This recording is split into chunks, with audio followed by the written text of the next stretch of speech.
tepat al-Majurah, Dr. Okay. Thank you so much, Sister Jaria.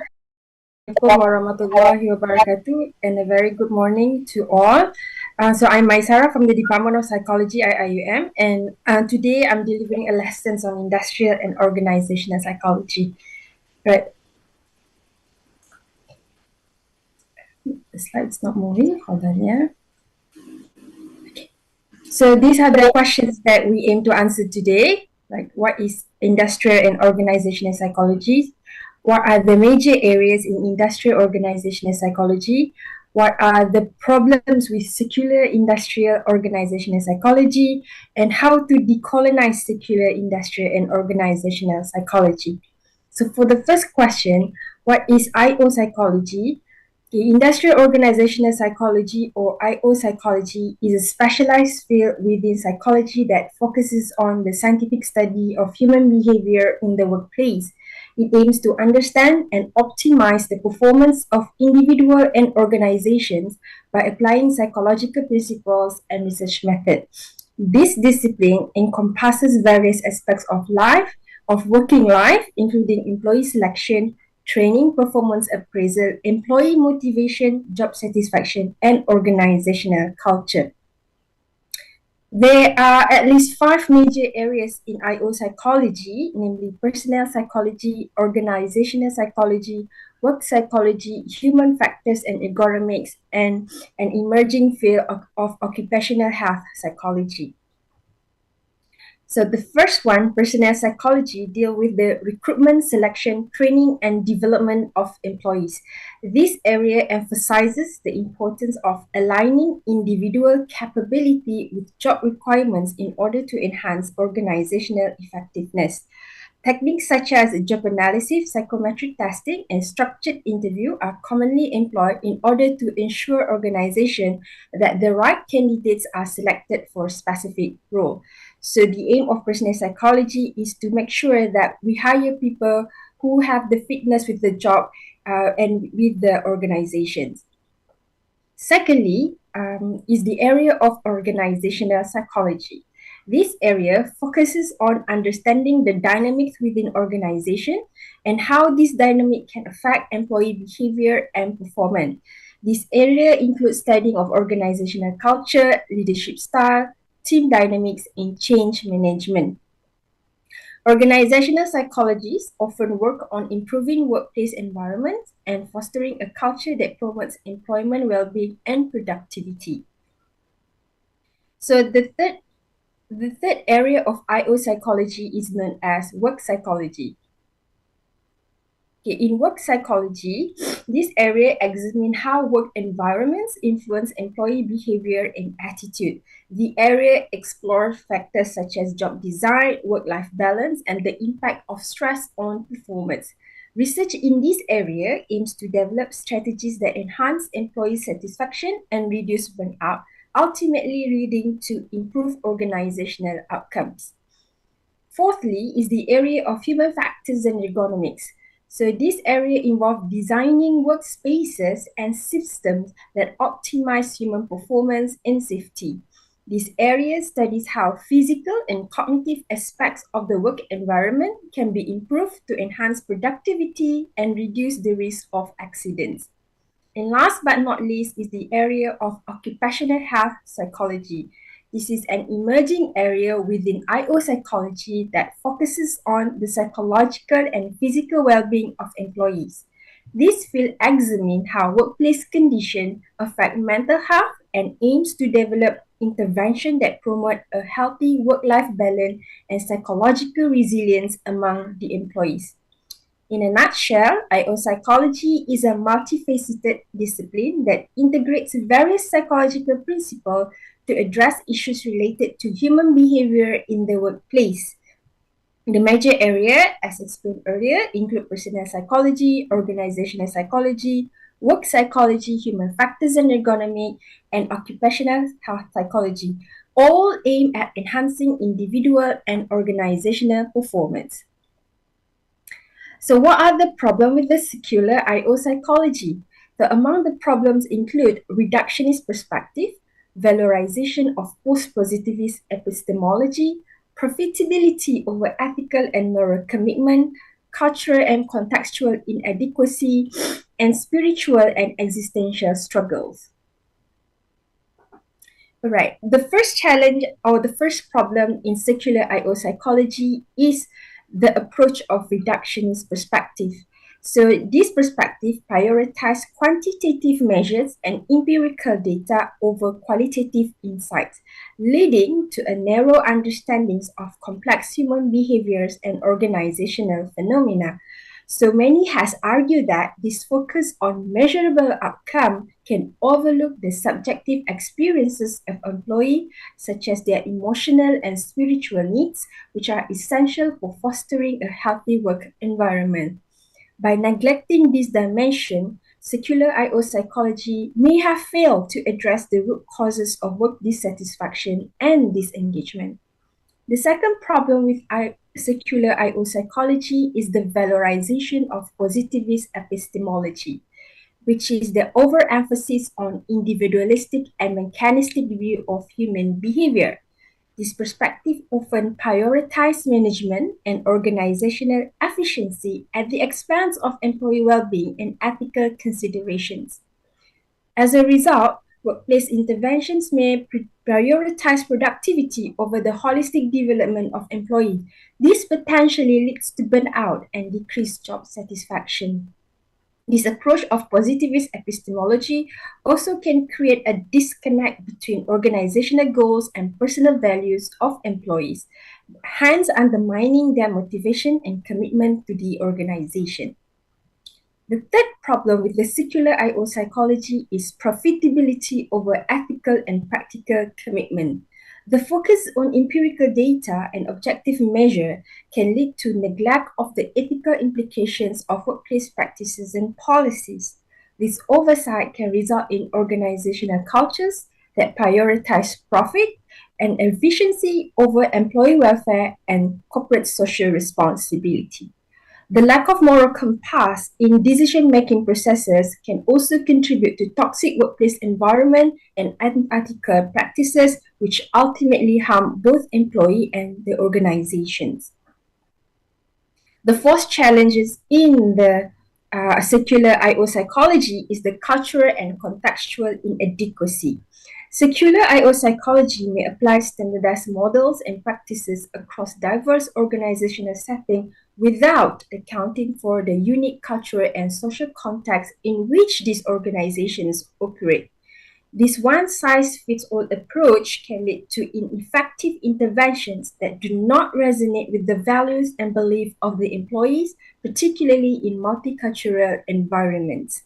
This is particularly apparent because many of the practices and research evidences are originated from Western countries and adapted into non-Western countries. Last but not least, the problem with the secular IO psychology is the spiritual and existential struggles. Many employees seek meaning and purpose in their work, which IO psychology may inadequately address. This gap can lead to a lack of fulfillment and engagement among employees, as their deeper needs for connection and purpose remain unrecognized in the organizations. The absence of a spiritual dimension in workplace practices can hinder the development of a supportive organizational culture that nurtures employee well-being and fosters a sense of belonging. With all these challenges, there is a need to decolonize IO psychology, and one way to do it is through what we call the Tawhidic epistemology. So Tawhidic epistemology is a foundation in Islamic philosophy that emphasizes the unity of knowledge as derived from the oneness of God known as Tawhid. The epistemological framework decides that all forms of knowledge, whether it is revealed or rational, must ultimately relate back to the divine source, thereby establishing holistic understanding of existence and knowledge. The essence of Tawhidic epistemology is rooted in the belief that all true knowledge is interconnected and originates from the same divine reality, which is articulated in the Holy Quran and the teachings of the Prophet Mohamad sallallahu alaihi wasallam. So the Tawhidic epistemology refers to the integration of revealed knowledge and human reasoning as a critical aspect of this framework. It necessitates a new paradigm that harmonizes various disciplines under the umbrella of Tawhid. And this integration is not merely an academic exercise, but also a spiritual and ethical responsibility that extends to all aspects of life, including education, economics, and social justice. In the context of IO psychology, the reasons why we need to integrate this epistemology in the teaching and practice of IO psychology may range from holistic understanding of human behavior, ethical framework for decision making, enhanced employee well-being, alignment of organizational value and employees' value, improve leadership and organizational culture, and last but not least, in order to address cultural sensitivity and diversity. Firstly, in terms of holistic understanding of human behavior, Tawhidic epistemology emphasizes the multifaceted nature of human being, encompassing of the nafs, the lower self, the qalb, which is the heart, the akal, which is the intellect, and the ruh, which is the spirit. By integrating this understanding into IO psychology, practitioners can develop a more comprehensive view of employee behavior that considers emotional, spiritual, and ethical dimensions. This holistic approach can lead to more effective intervention that address not only the cognitive aspect of work, but also the emotional and spiritual needs of the employees, fostering a more engaged and satisfied workforce. Secondly, the need to integrate Tawhidic epistemology in the practice of IO psychology is in order to have an ethical framework for decision making. By emphasizing the oneness of God and the interconnected of all knowledge, this framework encourages leaders and employees to act with integrity and social responsibility.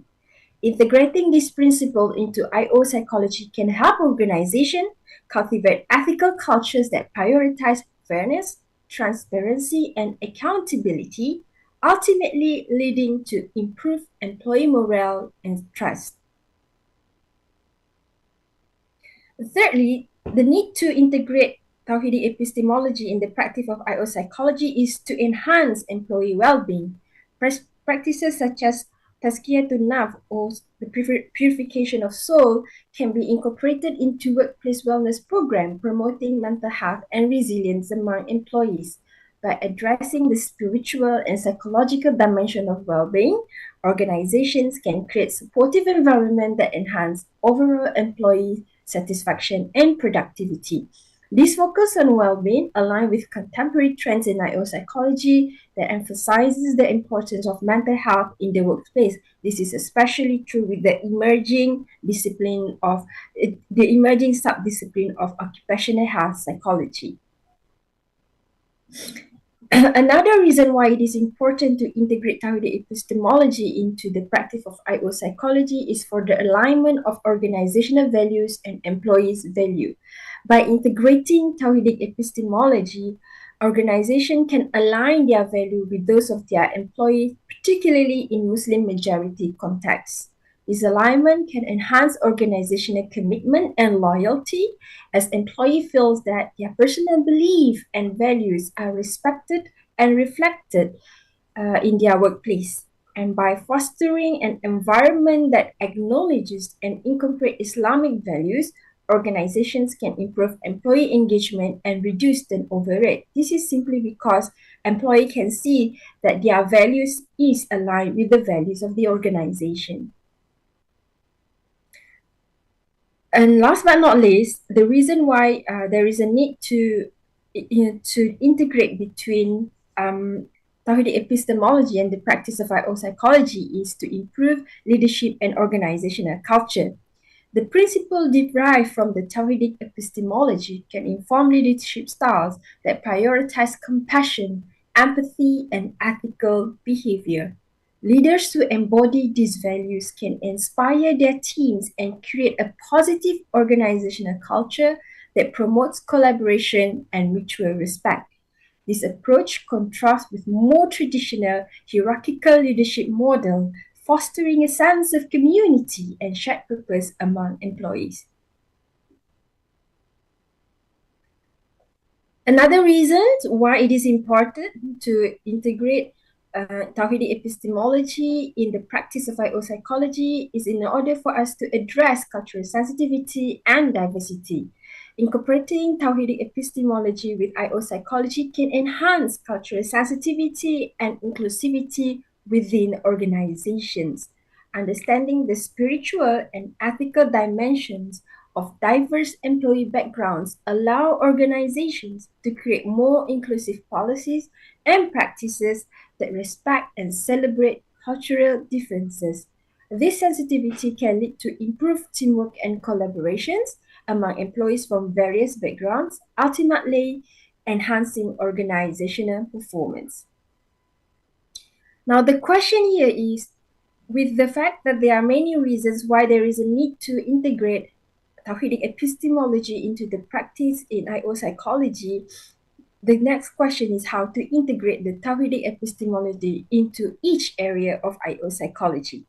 As mentioned earlier, IO psychology, the major areas in IO psychology include personnel psychology, work psychology, organizational psychology, human factors and ergonomic, as well as occupational health psychology. So firstly, in personnel psychology, Tawhidic epistemology can inform recruitment, selection, and training processes by emphasizing the importance of aligning individual values with organizational values. This approach encourages the selection of candidates who not only possess the necessary skill, but also embody Islamic ethical principles such as honesty, integrity, and responsibility. So organization can also implement training programs that incorporate Islamic teachings on ethical behavior and teamwork, fostering a sense of community and loyalty among employees. There are two things that can be done here in personnel psychology. Firstly, when it comes to selection of candidates, where traits of Islamic ethical principles such as honesty, integrity, and social responsibility can be measured during the selection process in order to ensure that the organization hire employees with these ethical principles.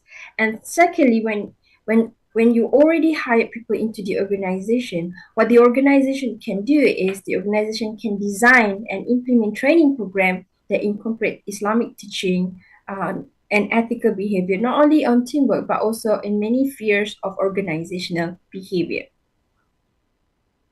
Right. Secondly, Tawhidic epistemology can be applied in the sub-area of IO psychology called organizational psychology.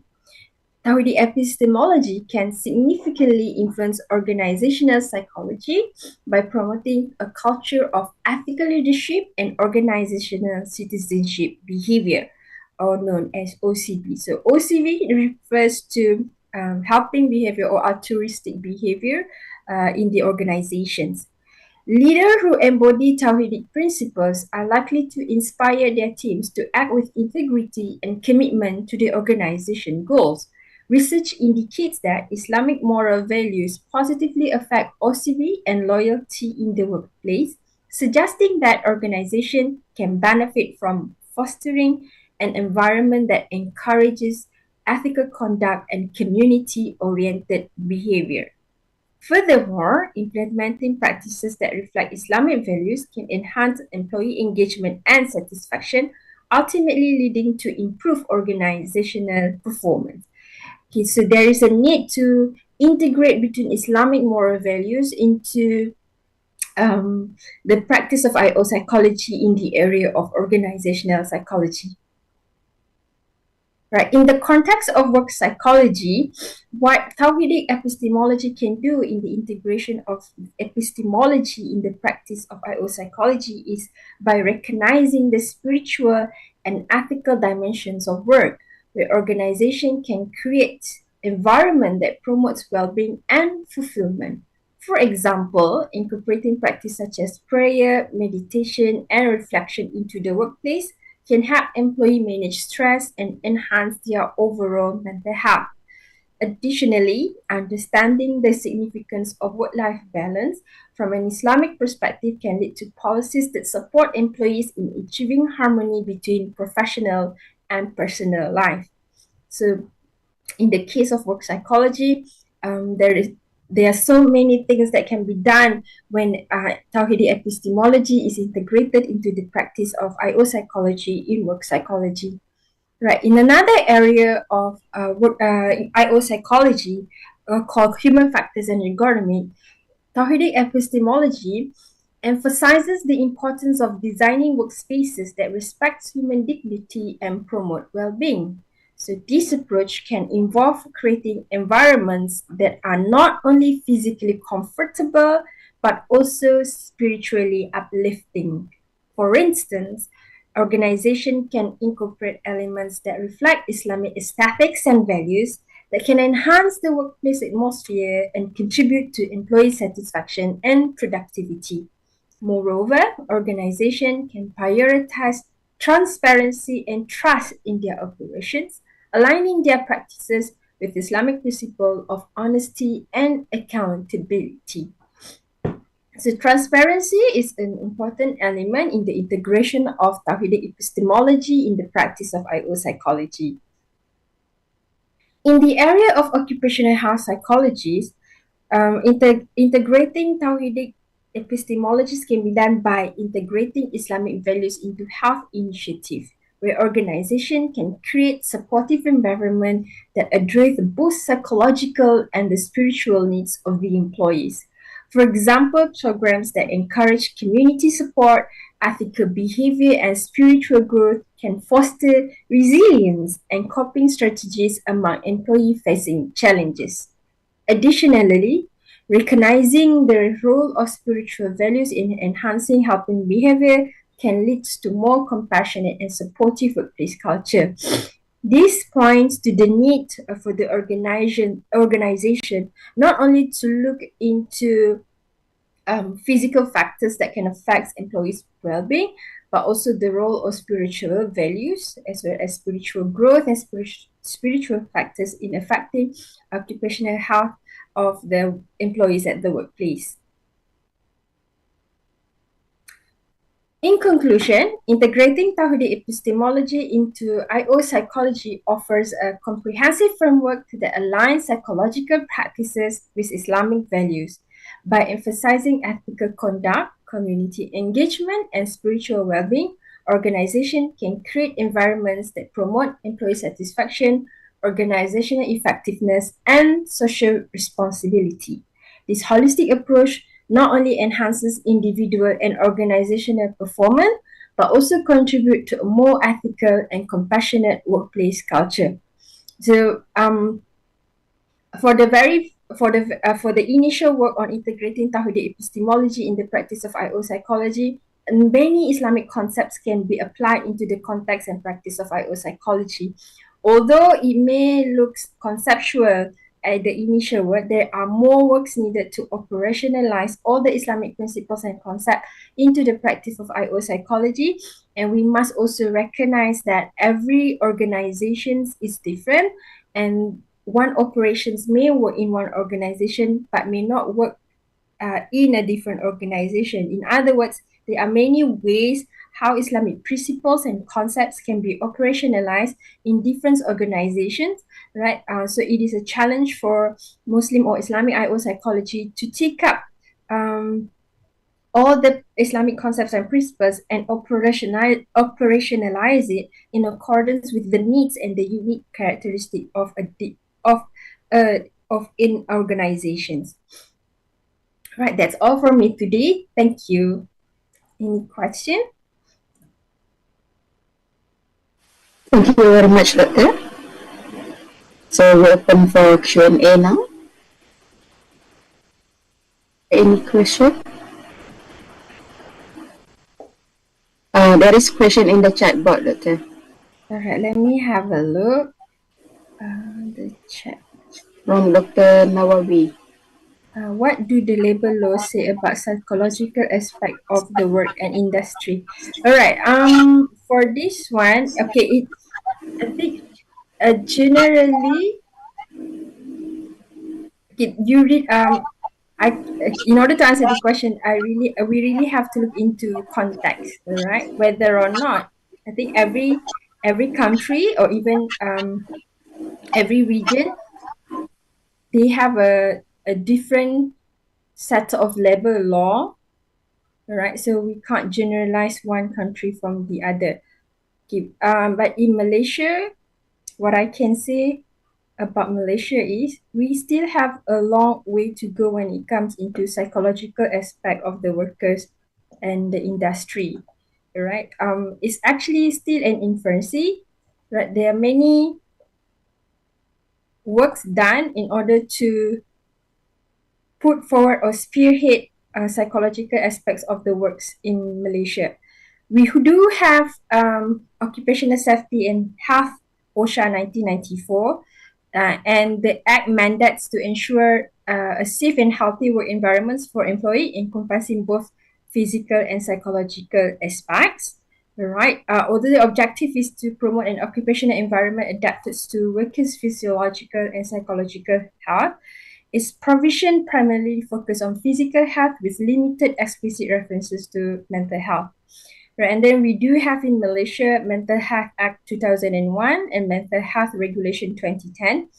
This law focuses on the treatment and care of individuals with mental disorders, but do not specifically address workplace mental health issues. And then in Malaysia, we have also Employment Act 1955. It provides certain protection for employee, but it still lacks explicit provisions related to mental health.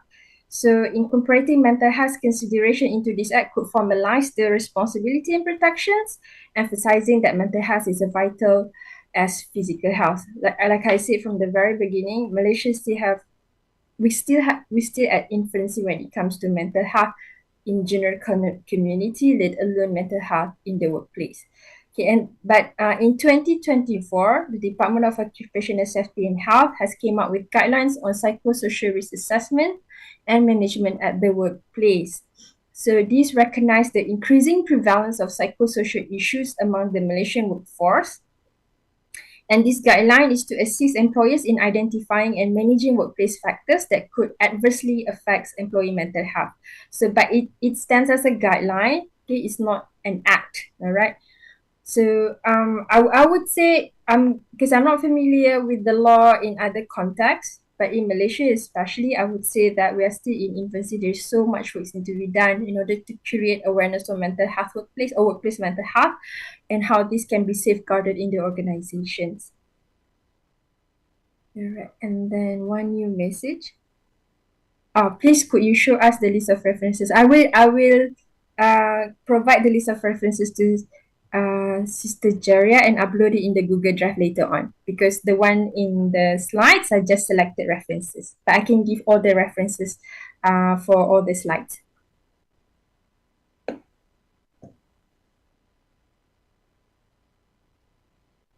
Okay, I think that's all. There are no other questions. Oh, hold it. There's one. Many organizations treat their workers in a bad way, sometimes even they don't have the right to complain. So what is your advice for this? All right. This is not common. This is not uncommon. Sorry, this is not uncommon. All right. Like I said, the problem is the lack of awareness on workplace mental health, and people do not treat mental health as serious as they treat physical health, simply because it's not something that you can directly see. All right. Like people will have more empathy towards employees who have been diagnosed with terminal diseases compared to any employees who reported about or who not complain, but they raise the concerns about workplace mental health. There are, I would say, more, instead of advice, the suggestion is there is a need for the organization, but it's hard to say because organizations they themselves, they do not realize the importance of workplace mental health, all right, despite the rising statistics shown in the workplace. And we also have to acknowledge the fact that employees are not keen to share uh, uh, or disclose the information that they are suffering from mental illnesses because of the stigma and discriminations in the not only in the organization but also in the society in general. Correct. It would need the work of all parties, okay, starting with the government. Okay, there is a need for the government to look into the issues of workplace mental health and to acknowledge that workplace mental health is as important as physical health at the workplace, right? So it needs to start, it needs to be mandated from organizations, from the government to the organizations, all right? But some organizations, I have already oh no, some, and I'm not saying all organizations don't care about workplace mental health, but there are some organizations who have taken the issues very seriously, and they even have some sort of interventions for their employees, okay, because they see rising cases in their organizations, right? Not saying that if they don't have the right to complain. Okay, and for employees who face stigma or discrimination at the workplace because of their mental health, what they can do is they can't complain in the organization. They have other platforms to complain, such as labor office, right, and go to NGOs and who advocates for workplace mental health. But like I said, it's still a lot needs to be done.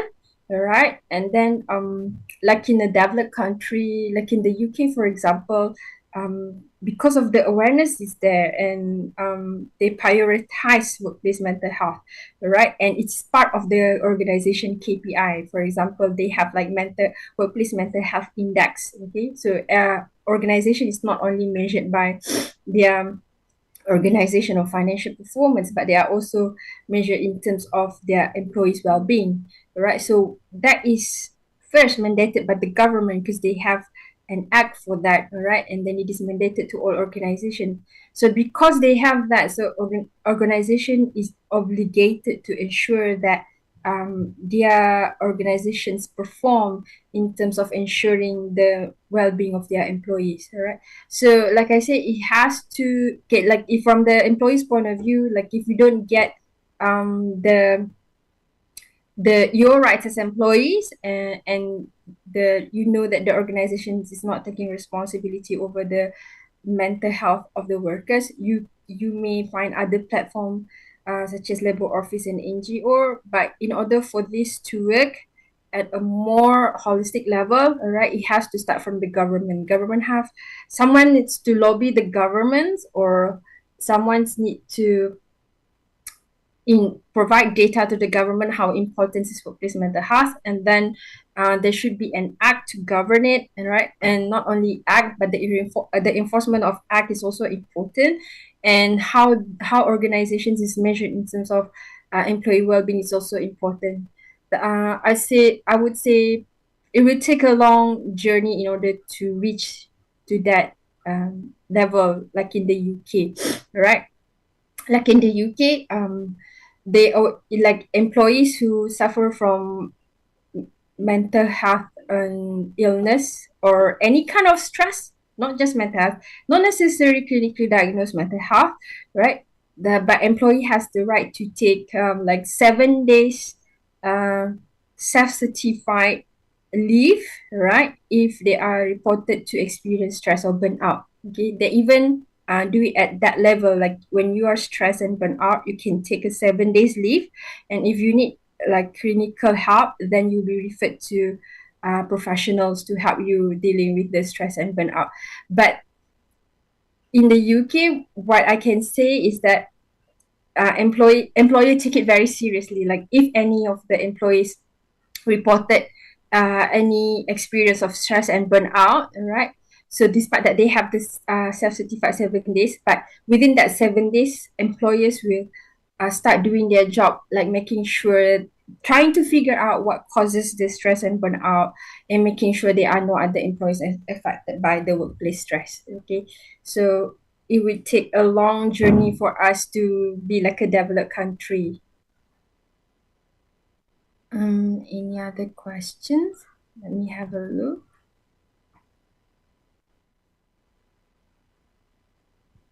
There are various forms of harassment too. Yes, indeed. All right. Unfortunately or sadly to say, and again, like I said, it needs a law. We need an act, all right, that can govern, that can define various forms of harassment. All right. Even in a developed country where they have an act for it, okay. But when it comes to harassment, it's something that is very hard to prove, and it requires not only an act but also regulations in the organization, like I said. But the organization also needs to be educated on workplace harassment. Okay, some take it very lightly, especially in the countries where we don't have an act to govern the practices in the organization. Okay, I think that's all. No more question.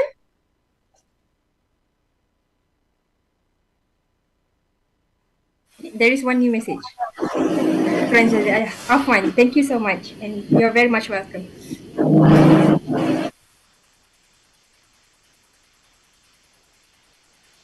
I think that's all, Doctor. They don't have any more question. Thank you so much, Sister Jaria. Then our participant a little bit shy. They don't want to ask directly.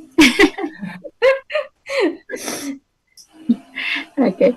So thank you very much, Doctor, for your intellect sharing today and wonderful sharing. So hopefully we can see you again, inshallah. Inshallah, you are very welcome, and thanks once again. Yeah, most welcome, Doctor. Okay, next we will meet with Dr. Aida. Dr. Aida, are you here? Yes, I am. Doctor, can you try to share screen? Yes, hold on. I'm trying to change my background.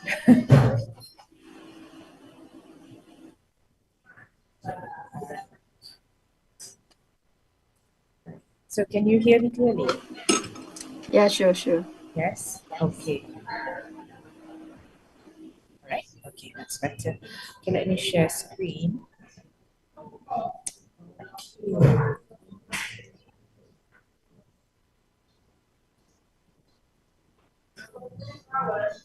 All right.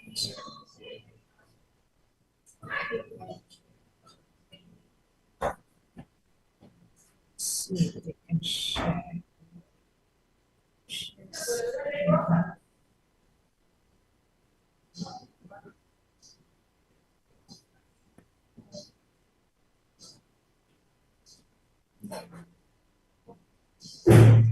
Wait, sure how to share screen.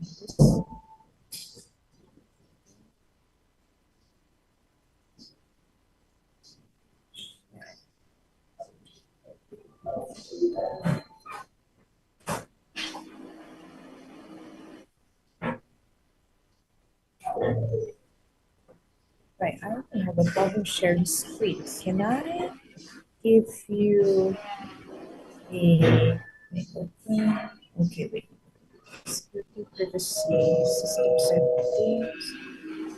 system settings.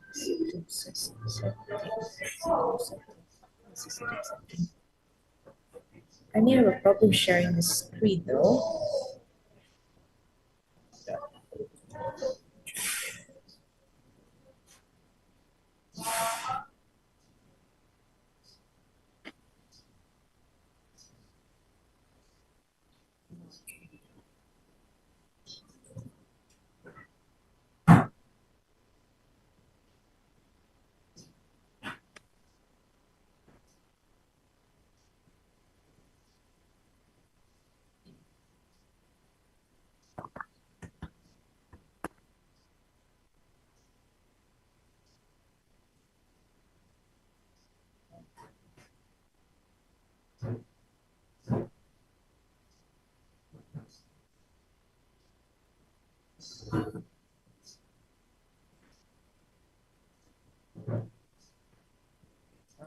it should be okay. Sorry about that. Okay. Alhamdulillah. Alhamdulillah, managed to do it. Yeah. Okay. This is a different way. Can you see my size? Yeah, but not full screen, Doctor. Not full screen. All right. I've got to play it like that. Yeah. Better. Okay, you can see Alright, the full screen. Okay, Alhamdulillah. Yes. In the end, we still can Yeah. see the screen here. Okay, with that, Doctor, without further ado, you have 45 minutes, Doctor, to present, and to our participant today, we will listen again from Dr. Aida Mokhtar regarding the Islamic digital marketing. فليتفضل مأجورة, Doctor. Thank you. Okay, Assalamualaikum warahmatullahi wabarakatuh, everybody. My name is Associate Professor Dr. Aida Mokhtar. I'm a lecturer in the Department of Communication, Abdul Hamid Abu Sulaiman, Kuliah of Islamic Revealed Knowledge and Human Sciences of the International Islamic University of Malaysia. And I love studying on digital marketing communication, integrated marketing communication, advertising regulations. These are the areas of interest that belong to me. I love studying on them, and I also teach integrated marketing communication. I've been a lecturer since 1997 in the IIUM, so I've been in the IIUM for quite some time. Alhamdulillah, right? So today I'll be talking about Islamic digital marketing. Right. Change. Okay, now this is the preview of points. Yeah, I have the background, yeah, which I'll be talking about, and then marketing and entrepreneurship, digital marketing Islam, digital marketing tools, and Islamic perspective of digital marketing. Right, now with regards to the background, it's really important to understand that when we talk about Islamic digital marketing, there's this whole idea of the Islamic worldview that we need to know, So when we talk about the Islamic worldview, it comprises three fundamental principles or doctrines, according to Professor Tamim, one of our very well-known professors in the IIUM. First is the belief in God, who is unique, monotheistic, eternal, transcendent, all-powerful, all-seeing, all-hearing, all-knowing. He is omnipotent, omnipresent, and omniscient. Yeah. So, as a Muslim who is coming up with messages with regards to digital marketing messages, digital marketing tools, as a person, a practitioner coming up with the messages, we need to ensure that we have this fundamental belief in Allah, in God. Yeah, so Doctor? about the Islamic perspective. Yes. Doctor, the sound very low, Doctor. Can you raise up the sound?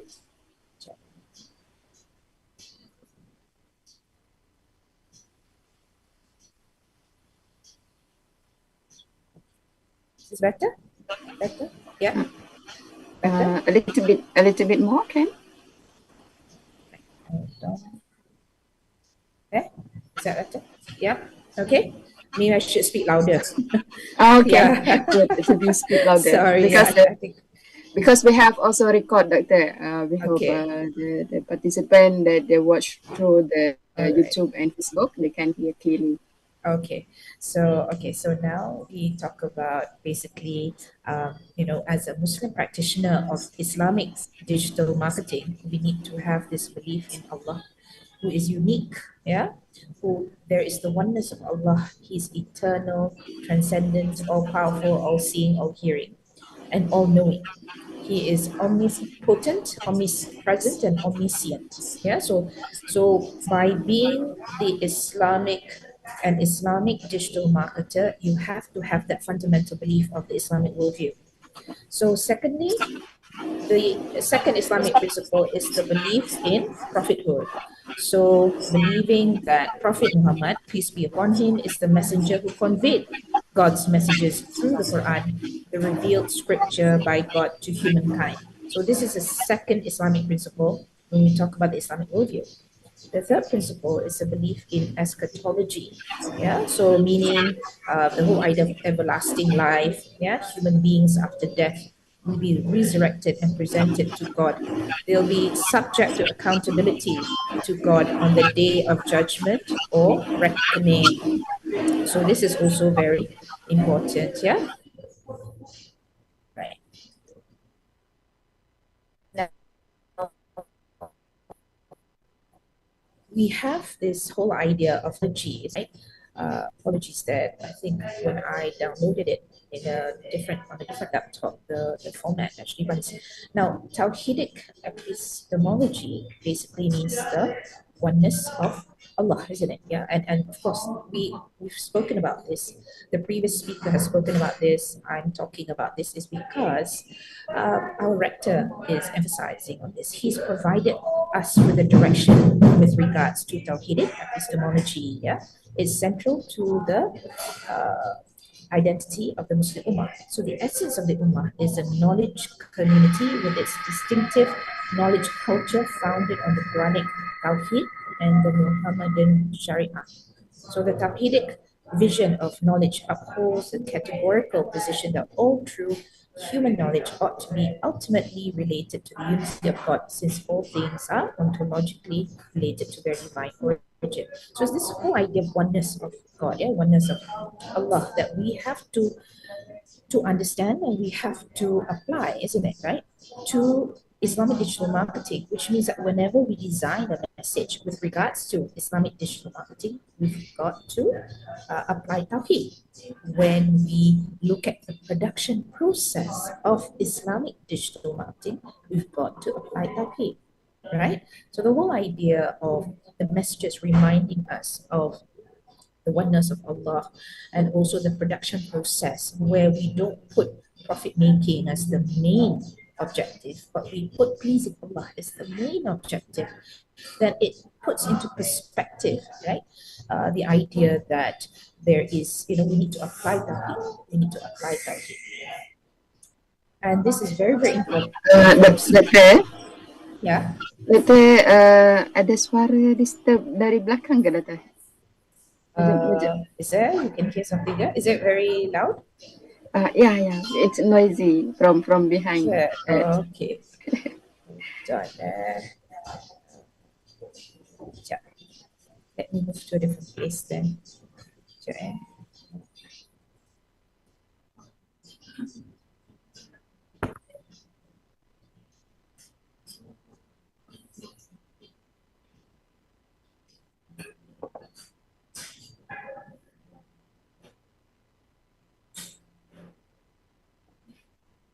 Let me just move to a different place.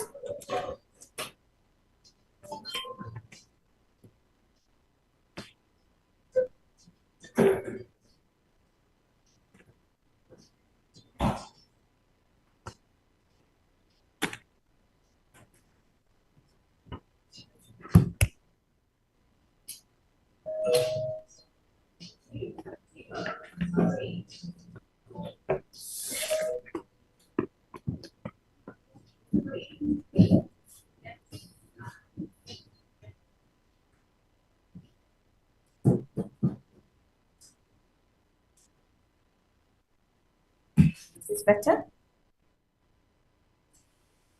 Alhamdulillah, Doktor.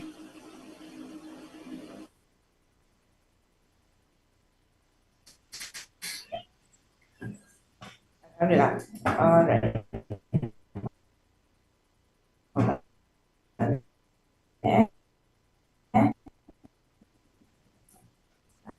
Just leave that. Okay. Sorry. Okay. So, yes. Okay.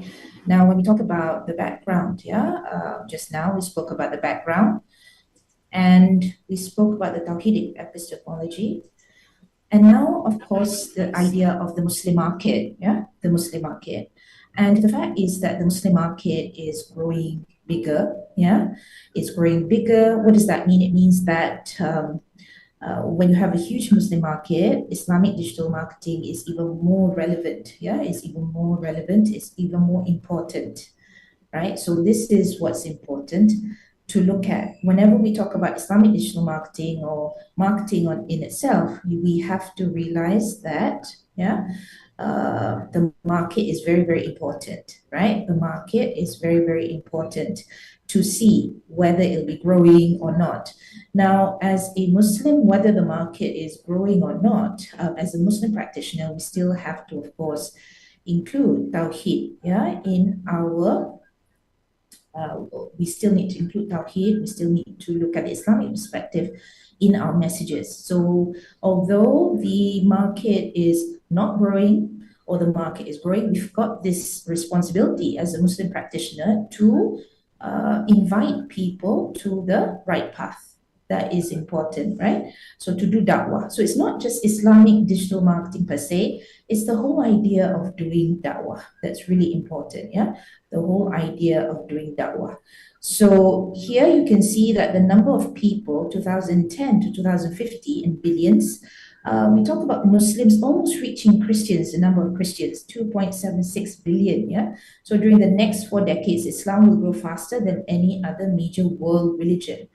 So when we talk about the percentage of global population, 2010, 2000 and 2000 to 2050, we have 29.7%, isn't it, of Muslims by 2050, sorry, Christians and Muslims will make up nearly equal shares of the world's population. So we have Christians who will reach 31.4%, and then we have Muslims who will reach 29.7% of the global population. So this is really, really important to see, yeah, to understand.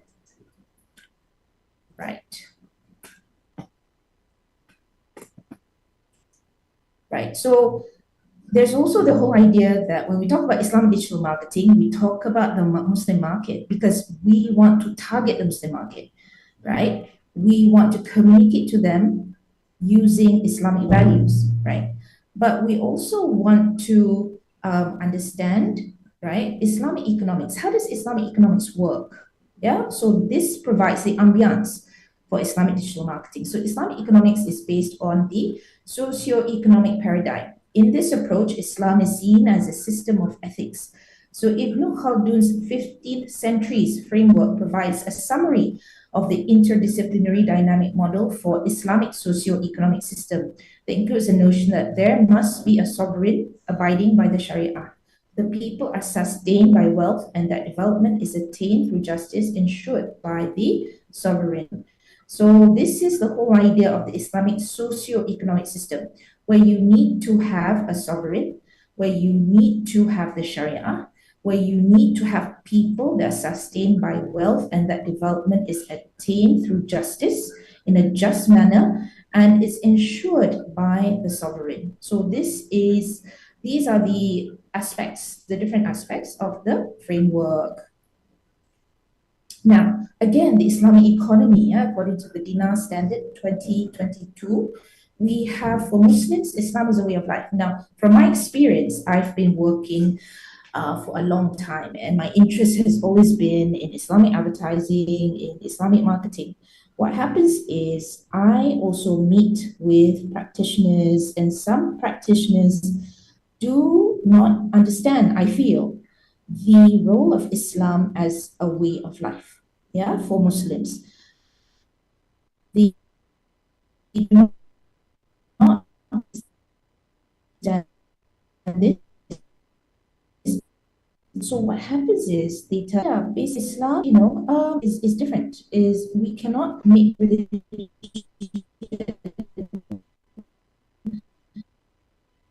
and advertising. They don't understand that Islam, yeah, they don't understand that Islam is basically, yeah, Islam is a way of life. Yeah, Islam is a way of life.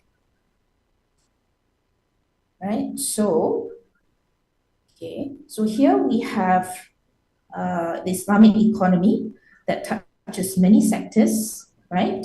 You have food, yeah, you have finance, cosmetics, media, pharmaceuticals, infrastructure, tourism, education, yeah, and universal. Family values, social responsibility, just and equitable finance, and so forth.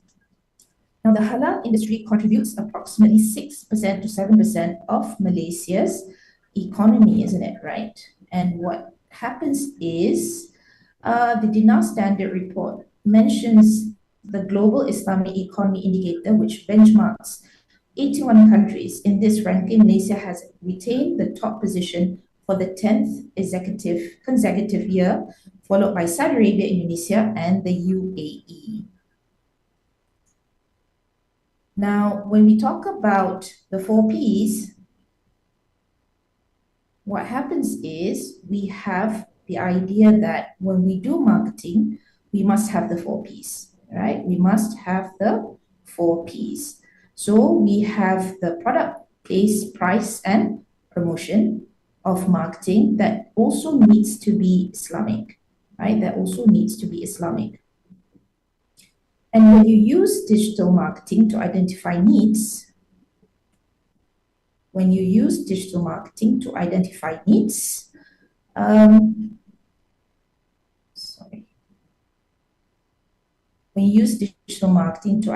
needs, you have to include the Islamic perspective. Now, marketing is the practice of identifying and satisfying customer needs. And this is a particularly important task in the business context, as successful marketing efforts can drive leads and conversions. Even though marketing has deep roots in business history and culture, digital marketing is a relatively new practice. So entrepreneurship is related to marketing and in Islam. And Islam is not just a religion, it is also a way of life. So this is something that we must realize, that digital marketing is related to entrepreneurship. So digital marketing is a very important concept in Islam. Digital marketing must be Sharia compliant, and Allah has permitted trade. Yeah, Allah has permitted trade and forbidden usury. Yeah, and forbidden usury. So what happens is, those who, after receiving direction from their Lord, desist shall be pardoned for the past, their case if for God, but those who repeat the offense are companions of the fire, they will abide therein forever. What is digital marketing? With the explosion of digital technology, including the widespread use of computers and smartphones, businesses began to experiment with new marketing tactics, which is the origin of digital marketing. And digital marketing uses these devices to promote products. So they use search engine optimization, search engine marketing, so SEO, which is a practice of improving ranking within major search engines to increase online traffic, right? And then search engine marketing, leverages paid online advertising to increase website visibility within search engines. SEM is often used in conjunction with SEO. You have pay-per-click, which is an online method for advertising where a business only pays for its ads when a person clicks on them. You have social media marketing. SMM is the practice of using social media channels to promote business products or services. The use of social media influencers, often referred to as influencer marketing, is prevalent in SMM. You have email marketing that enables businesses to send branded promotional content directly to prospective customers through email, and the use of automated newsletters is common in this context. You have affiliate marketing that is a performance-based exercise that enables revenue sharing and paid per sale compensation within a common network. You have content marketing that refers to the publishing and distribution of text, video, or audio materials to customers online. You have blogs, videos, and podcasts that are common ways for businesses to engage in content marketing. You have native advertising that involves blending marketing materials into a medium, making the underlying message and marketing purposes equally important. You have sponsored content in which one business posts its own content on a different website is a common method of native advertising, right? So this is based on the Quran and Sunnah. When we talk about the Islamic perspective of digital marketing, it's based on the Quran and Sunnah, and Islamic digital marketing should refer to primary sources. So the purpose of life, is something that we need to consider when we talk about Islamic digital marketing. So whatever the type of advertising or purpose in life is to revere Allah, hence pleasing Him is most important. So Allah says, I have not created men except that they should serve me. And we need to please Allah subhanahu wa ta'ala. So that is most important before we come and talk about prophets. Man is vicegerent of Allah. That is the third point, notwithstanding the fact the Muslim perspective of an integrated approach in marketing comes together with the human's duty as vicegerents of Allah in order to sustain a good personality in this world and in the hereafter. The common good, IMC, is also in line with the Islamic marketing concept that focuses on the of good and say the whole idea of justice. Number 5, Allah subhanahu wa ta'ala forbids His followers from earning a living on sinful resources and earn an income through business and trade. So instead, humans are encouraged to earn a living through business and trade, even if it means having to move from one place to another, as stated in Surah Al-Hijr and Surah Ar-Rum. 6, digital marketing has to be Sharia compliant. To be legitimate under Islamic law, all digital marketing transactions must meet the relevant standards for Islamic contracting partners, and subject matter. Digital marketing transaction must be free of usury, uncertainty, and gambling, confirms profit and justice of contracting parties. So all of these aspects have to be taken into consideration. Maqasid Sharia can also be included when we talk about the objectives of the Sharia. That's divided into 3 levels of necessities. You have daruriyat, hajiyat, and tahsiniyat. You have necessities, you have needs, and you have luxuries. So when we talk about Islamic digital marketing, it's the daruriyat that we're interested in. And it's 5 elements: protection of religion, deen, life, nafs, lineage, nasl, wealth, mal, intellect, akal, that can be applied. So we need to apply these 5 elements. We need to apply these 5 elements to Islamic digital marketing. So when we apply the 5 elements, it means that we're talking about protecting religion. So we can't offend religion, we can't offend Islam, as we are communicating messages through digital marketing. We need to also protect life, right? So security, safety are very important when we talk about protecting life. We talk about lineage, isn't it? Protecting lineage, which means that, right, we need to ensure that our lineage is also protected, meaning to say we can't condone zina, extramarital affairs and so forth, right? We can't condone these things because they could lead to problems with regards to our lineage, isn't it?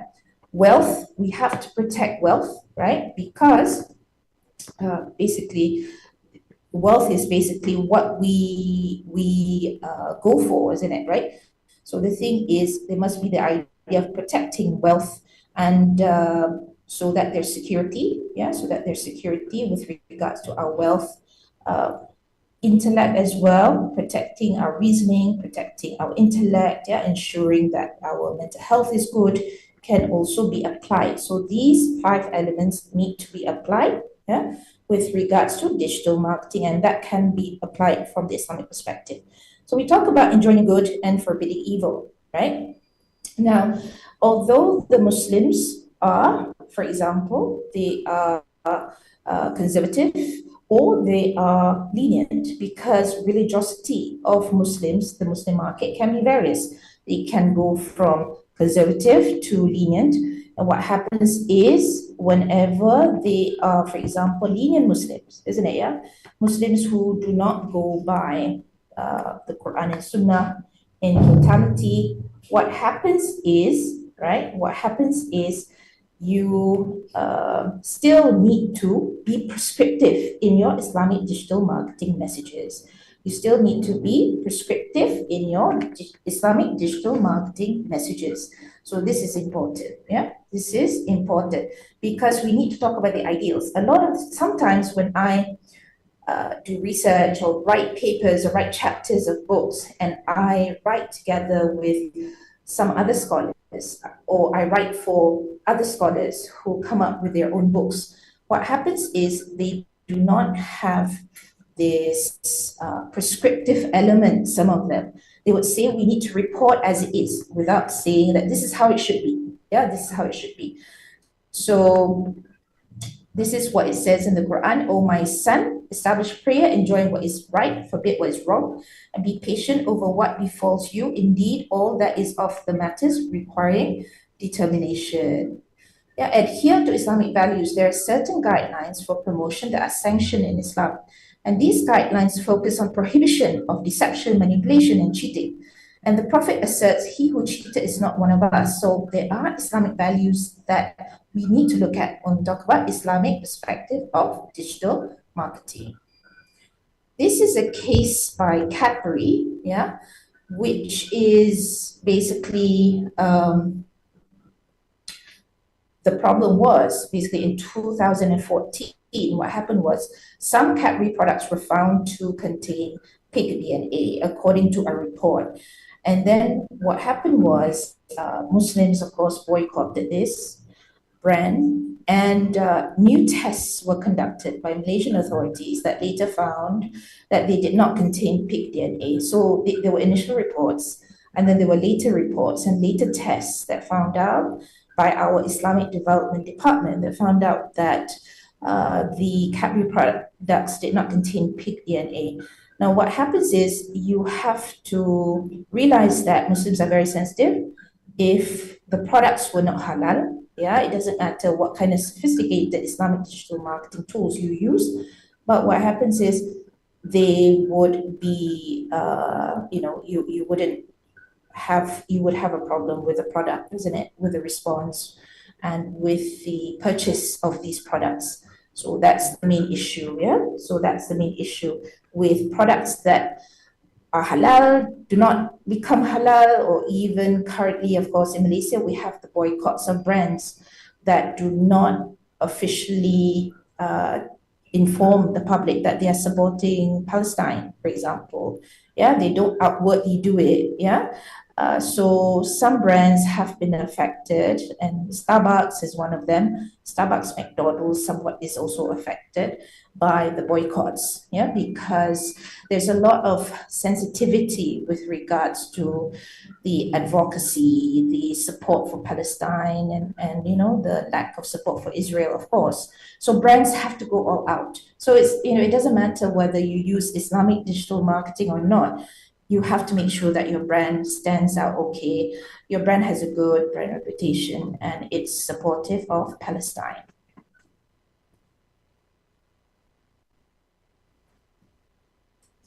Yeah. So in conclusion, digital marketing is important to adopt a contemporary development.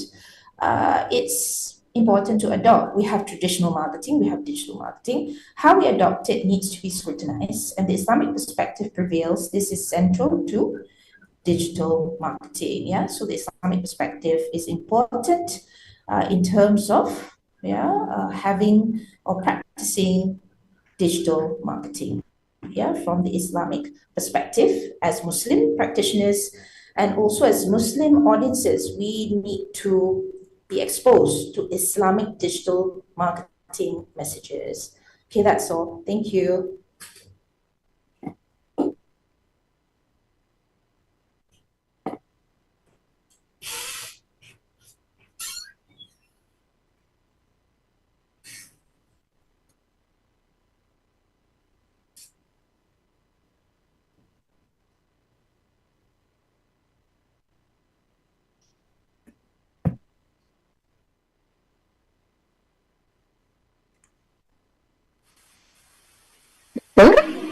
Yes. Yeah. Okay. Okay, just already finished that? Yes. Would you like, do I have still more time? Yes, sure, Doctor. We have. I do. Okay, but we can open for Q&A. All right. Okay, my Okay, internet is kind of unstable. That's why I think is my picture showing? No. Yeah, sure. It's sure. Okay. Doctor, here we have the question from Nawawi Mohamad Okay. in the chat box, Doctor. All right. Okay. That's a lot of questions. All right. Oh, okay. All right. Okay, what's the question? But the combined populations of India and China is 2 plus billion, isn't it? Right? Correct. What percentage is the figure? Combined populations of India. Well, I don't have the exact figures, but the thing is the total Muslim market is actually growing, and that is important. That is important because we need to look at a big market to be able to sell the idea of Islamic digital marketing in the first place. Whenever I go around and promote the idea of Islamic digital marketing anywhere, what happens is there is the issue, like I said, about religion and its combination with advertising. This is the problem, or the combination of religion and marketing. The combination of religion and marketing. This is a problem for some. So when you have a market, okay, so the selling point of Islamic digital marketing to non-Muslims or Muslims who do not believe in the Islamic worldview in the way we do, what happens is the selling point is, or should be, there is a huge market for this. You see, there's a huge market for this. It's suffice to say that the market is growing, as you can see from the statistics. It's suffice to say, right, that the market is growing. It depends where you want to market, isn't it? But nowadays, if you do Islamic digital marketing, what happens is you can sell it all over the globe, isn't it? You can sell it all over the globe. So you can sell it anywhere. So it doesn't really pinpoint at a particular market, right? So actually digital Islamic advertisement is almost non-existent or very negligible. I think that's a very pessimistic view. It is around. Islamic advertising is around. And as Muslims, we need to ensure that it stays. That's the thing. We need to ensure that it stays. So that is really important, because if not, then whose ethics are we talking about? Whose ethics, whose morals, whose values are we using? We're not going to be using Islamic values. It's not going to be seen as important. And advertising, marketing is repetitive. It's repeated and repeated and repeated. So what happens is when it's repetitive, you have this effect. You want people to purchase. You want people to be having their lives shaped, isn't it, in a certain way. You want them to be influenced in a certain way. So what happens is when you do that, right? When you do that, you're doing da'wah, isn't it? By inviting people to the right path, by influencing them to change for the better. That's what you're doing. The comparison is only between Islam and Christianity, but China and India is huge. Yes, but the only comparison so far, Pew Research Center often comes up with, comparisons between Islam and Christianity because they're the fastest growing religions. So it often compares. It has a lot of articles. I mean, usually what I show is the comparison between Islam and Christianity, because that's what's usually featured by Pew Research Center in its articles. If you talk about China, India, yes, they're huge, but we have to look at the number of Muslims there as well, isn't it, right? For us to determine. I don't think China, India have the largest Muslim population. It's Pakistan, Bangladesh, if I'm not mistaken, that have the larger Muslim population. Indonesia as well, isn't it, right? That have the larger Muslim population. China is overwhelming the advertisement market. Well, statistics show that the Muslim market is the one that we usually target. However, we do argue that Islamic digital marketing is universal or should be universal. Right? So what happens is when it's universal, it's meant for everyone. However, when you talk about freedom, for example, freedom in Islam and freedom in the West are two different types of freedom. Yeah, they're different. They're not the same. So what happens is when you talk about freedom in the West, it's very liberal, right? Talk about freedom in Islam, we have parameters. So it's universal to a certain, Islam is universal, yes, but other people's understanding of freedom, for example, and our understanding of freedom is different. So the whole idea of freedom is the same, but the details are slightly different. Of course, we would think that ours is much better. Our understanding of freedom is much better because of the maqasid Sharia, isn't it? Protection of lineage and so forth. So what happens is we need to promote this more. Our type of freedom, right? Our type of freedom. We need to promote this more. Yes. Betul. There's a risk up to want to have a question from sure. The brother there. No, you can unmute yourself. Assalamualaikum. Waalaikumsalam. Can you be louder? It's so slow. Assalamualaikum warahmatullahi wabarakatuh. Waalaikumsalam. Okay, it's about the Muslim population that I want to ask, Doctor. Right. Mm-hmm. Okay, for example, we know nowadays, even in Islam, there are some people, they do what we call family planning. Mm-hmm. So maybe I think it's in contradiction with what Allah says in the Quran. Right. Yeah. Some people, even they are Muslim, but they do still doing family planning. So is it good or bad? So I want to know. I want to know what is your point of view, your comment about this. Yeah, this issue.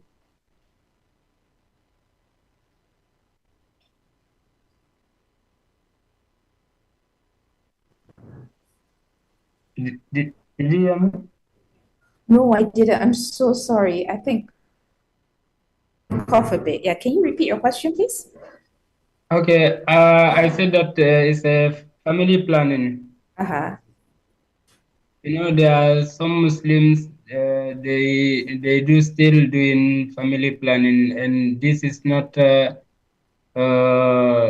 it's a contradiction with what Allah says in the Quran. Okay. So I want to know if this kind of things that people are doing, is it good or no? And I want to know your comment about this issue. Right, family planning.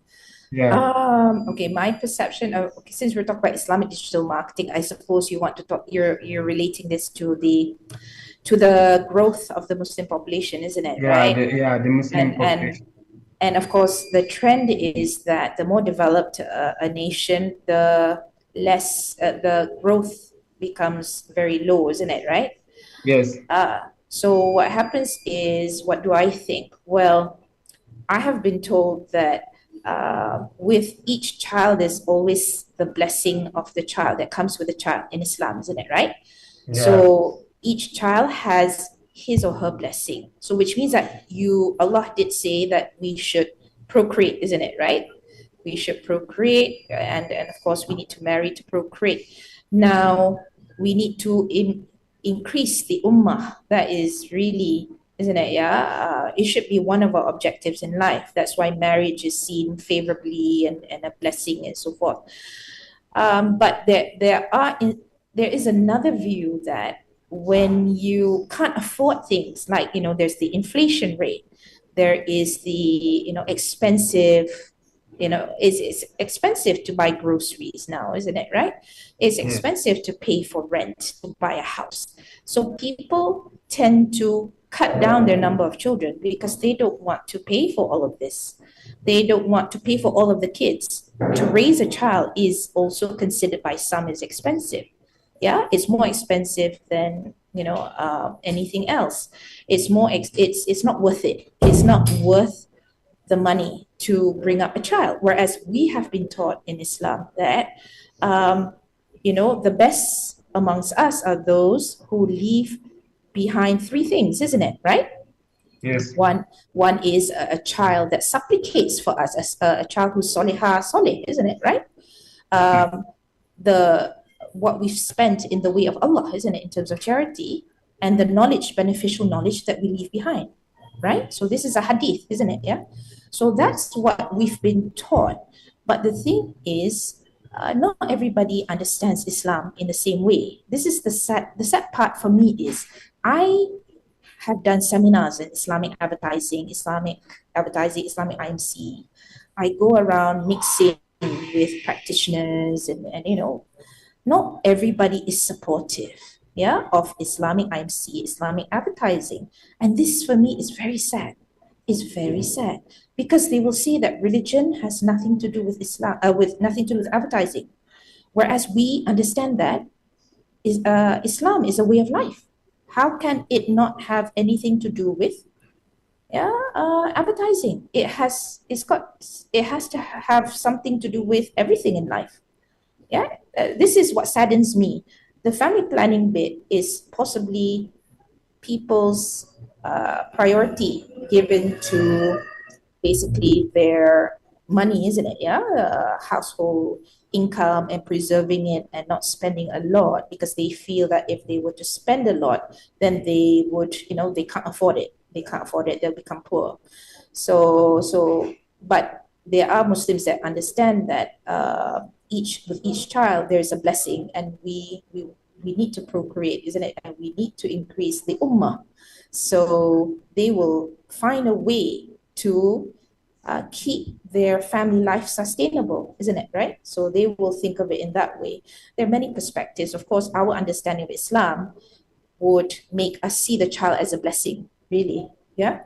So it means that we have to work harder for our child to maintain our family, to sustain our family. That's what it means, really. Yeah. Thank you, brother, for the question. Really appreciate it. Any more questions? Are there any more questions? We have in the chat box, Doctor. Are there? There's one question. Right. Okay. Chat box. Here. Okay.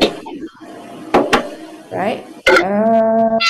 So it's not out of topic. Family planning is out of topic. We can always relate it to the topic. Don't worry. There's always a way. There's always a way to relate it to the topic. Yeah.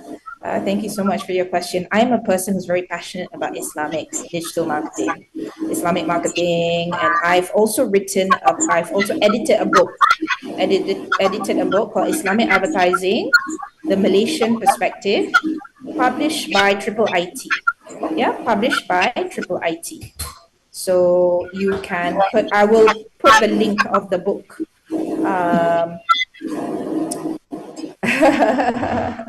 They're arguing in the chat box. It's okay. Yeah, it's okay. Samaila, Sani, I have no problems with the question. Don't worry. Don't worry. I'm open to answering it. Yeah, I'm open. I related it to the market, the Muslim market. So don't worry. So I will share with you information about my book that's been published by IIIT. Thank you so much, IIIT, for publishing the book. Alhamdulillah. Right?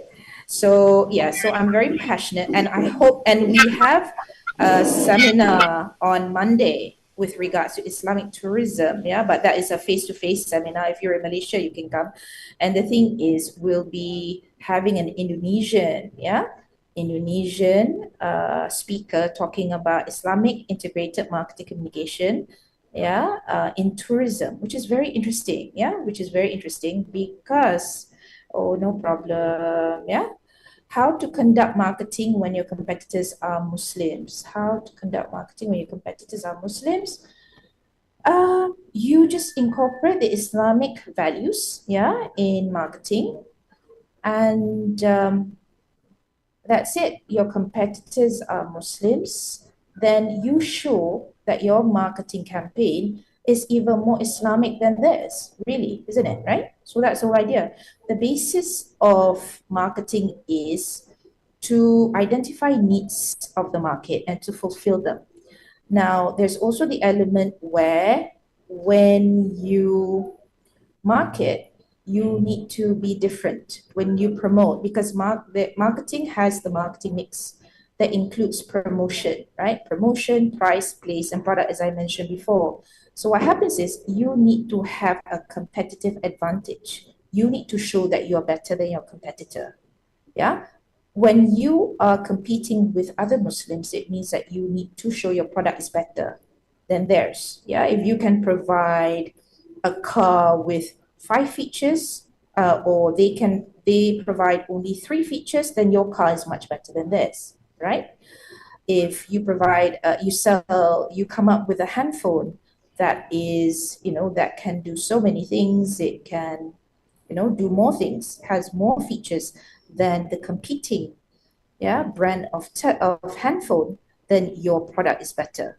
Underneath it all, whether your competitors are Muslims or not, it depends on the products themselves and also how you communicate on the products, because some products are about the same, isn't it? Like petrol. So we call them parity products. Petrol, bread, and so forth. When they are parity products, what happens is you need to use a different psychological approach, to promote the product. You can't use, because they're about the same products, isn't it? Yeah. So you have to still make your products look different, but psychologically, isn't it? Right. How to promote and ensure halal. Yesterday, on Thursday night, I conducted a workshop on halal certification. Yeah, we organized a workshop on halal certification, and in Malaysia, we have the halal certification, that is provided by JAKIM, and then what happens is you need to apply for it. How to promote and ensure? You need to apply for it, and then you can get the certification, and once you get that, you have the logo, and then you can put this logo in your advertising, in your Islamic digital messages, and it provides more credibility, more credibility to the product, to the brand. So that's what it means. How to promote and ensure halal certification? Well, you need to put the halal certification logo on your advertisement in your Islamic digital marketing messages, and you need to renew this halal certification. It basically means that it's Sharia compliant. Your products, are Sharia compliant, if it were for products. And then what happens is you will make people perceive your products favorably. So what happened? And then once they perceive it favorably, they, inshallah, will purchase your product. Now, there are also non-Muslims that are interested in purchasing products with halal certification because they are confident in the cleanliness, in the safety of these products. So it's not only non-Muslims are interested. It's not only Muslims that are interested, but non-Muslims. Some non-Muslims are also interested in this. And our halal certification logo, is very much respected internationally, alhamdulillah, right? So this is something that I think in Malaysia we're very proud, alhamdulillah, right? So I think Islamic digital marketing is a very interesting topic. It's a very interesting area, and it has, there is, everybody wants to be a digital marketer now, isn't it? Everybody wants to upskill and learn about digital marketing, right? You will see that a lot of people, not everyone in the world, but a lot of people, it's like a trendy thing to have, because you get to sell products on a to the global market. It's like, wow, there's a lot of people, isn't it, right? That's a lot of people that you're selling it to. You're able to do that through Islamic digital marketing. However, it does not mean that traditional marketing is not important. We had the Gombak Food Festival on Sunday, and we realized that the banners we had, the buntings we had, were very important to create visibility. We had e-posters, but we also needed to have traditional media being used, traditional advertising to be used as well, to cut through the clutter of digital marketing messages, because there's so many messages online. So we need to cut through the clutter. Yeah, we need to cut through the clutter. We need to be more visible. So we were thinking next time when we do the Gombak Food Festival, we need to have flyers, for example, and give them out, because it's not enough to have only e-posters. It's not enough to have only these. All right, I think my time is up, kan, Sister Jariah? Yeah, Doctor. Yeah, thank you so much. Thank you very much, Doctor, for your MashaAllah. Today there's a lot of questions because you end early, so there it's good also. No problem. So you can email me. I'll put my email address on my slides and upload them. Thank you so much, Sister Jaria and IIIT. Thank you. Thank you very much also, Doctor, for your wonderful sharing today and kindness in what they call answer the question. No problem. Thank you very much. And now we have 30 minutes to break. And inshallah, Doctor will share the slide with me and I will upload the slide to the group. Inshallah. Thank you very much, Doctor. We have a break 30 minutes. Inshallah, we will come back at 11. Okay. Apologies for all the technical issues. But Alhamdulillah, you enjoyed my presentation. I would love to hear from you. You can email me, no problem. Okay. Assalamualaikum warahmatullahi wabarakatuh. Waalaikumsalam warahmatullahi wabarakatuh.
Assalamualaikum Dr. Syaza. Waalaikumsalam. See, Morning, Doctor. morning. I'm here. We have 5 minutes left. Doctor, can you try to share screen? Oh yeah, talking about that. Um,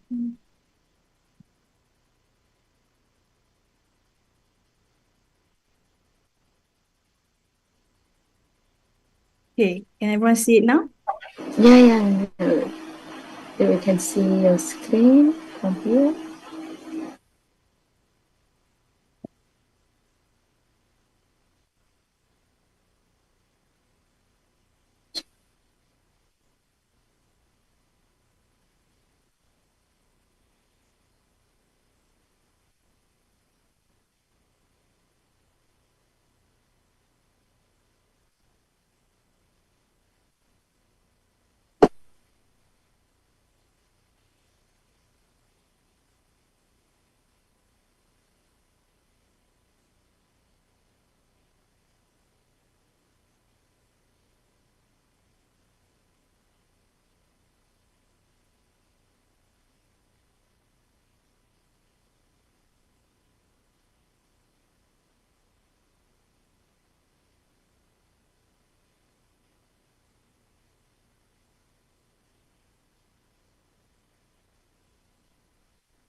Political summary.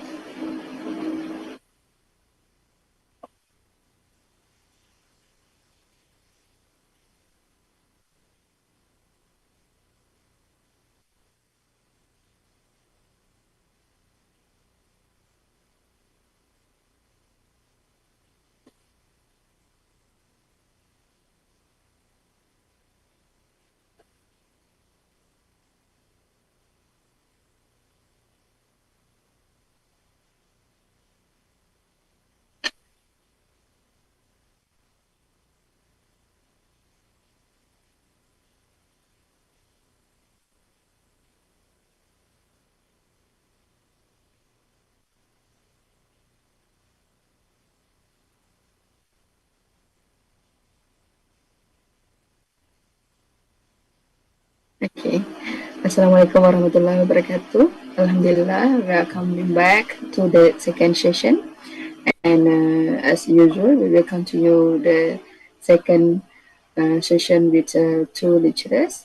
And today, Alhamdulillah, we will meet again Dr.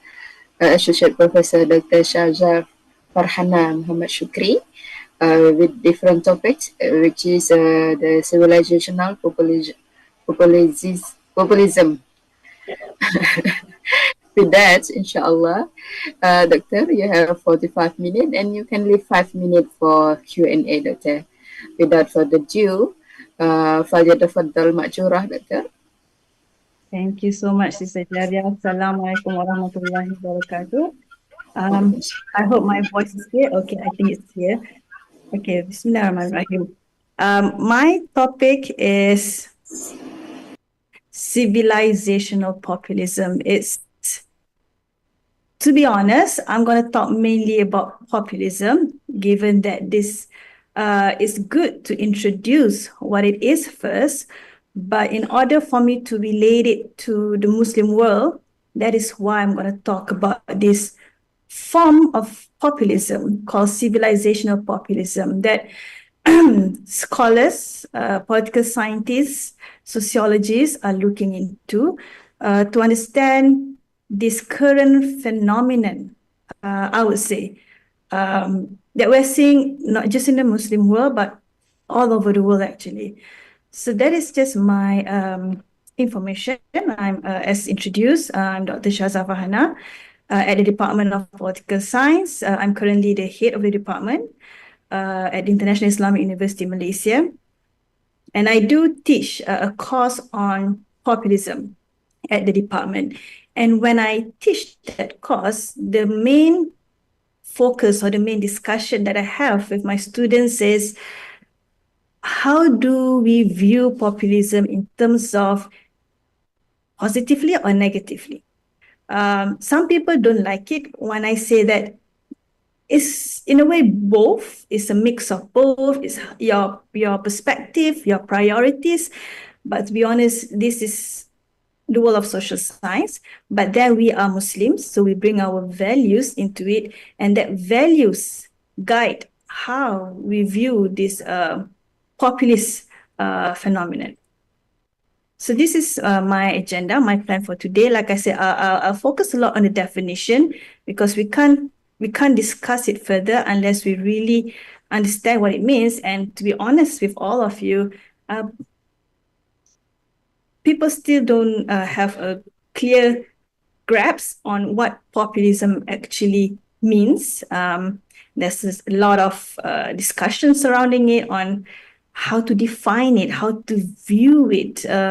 Because the thing is, if you follow the news, if you read the news, this word of populism or a populist leader has been thrown about quite a lot in the past 10 years. So people are slowly trying to understand, slowly trying to make sense, but there's a lot of discourse over what does it actually mean. And I'll explain how I choose to view it from a certain way. Of course, I need to talk a little bit about the historical context to make sense of why we have this rise of populism that I just mentioned. And then we are looking just a little bit at populism in Islamic societies, just to show and to share with everyone that this rise of what we call the right-wing populism has affected Muslim societies as well. Is populism values-free? Like I said just now, how do we view it? Positively, negatively? What is the future for us if populism goes unchecked? And why? Why should we learn about populism as Muslims? Why am I speaking about it in this course today, in this certificate class, right? Or should we just abandon it? We don't need to talk about it. It's something that evades us. I would argue that as Muslims, it's actually important for us to understand what it is so that we can have a more civilized political discourse.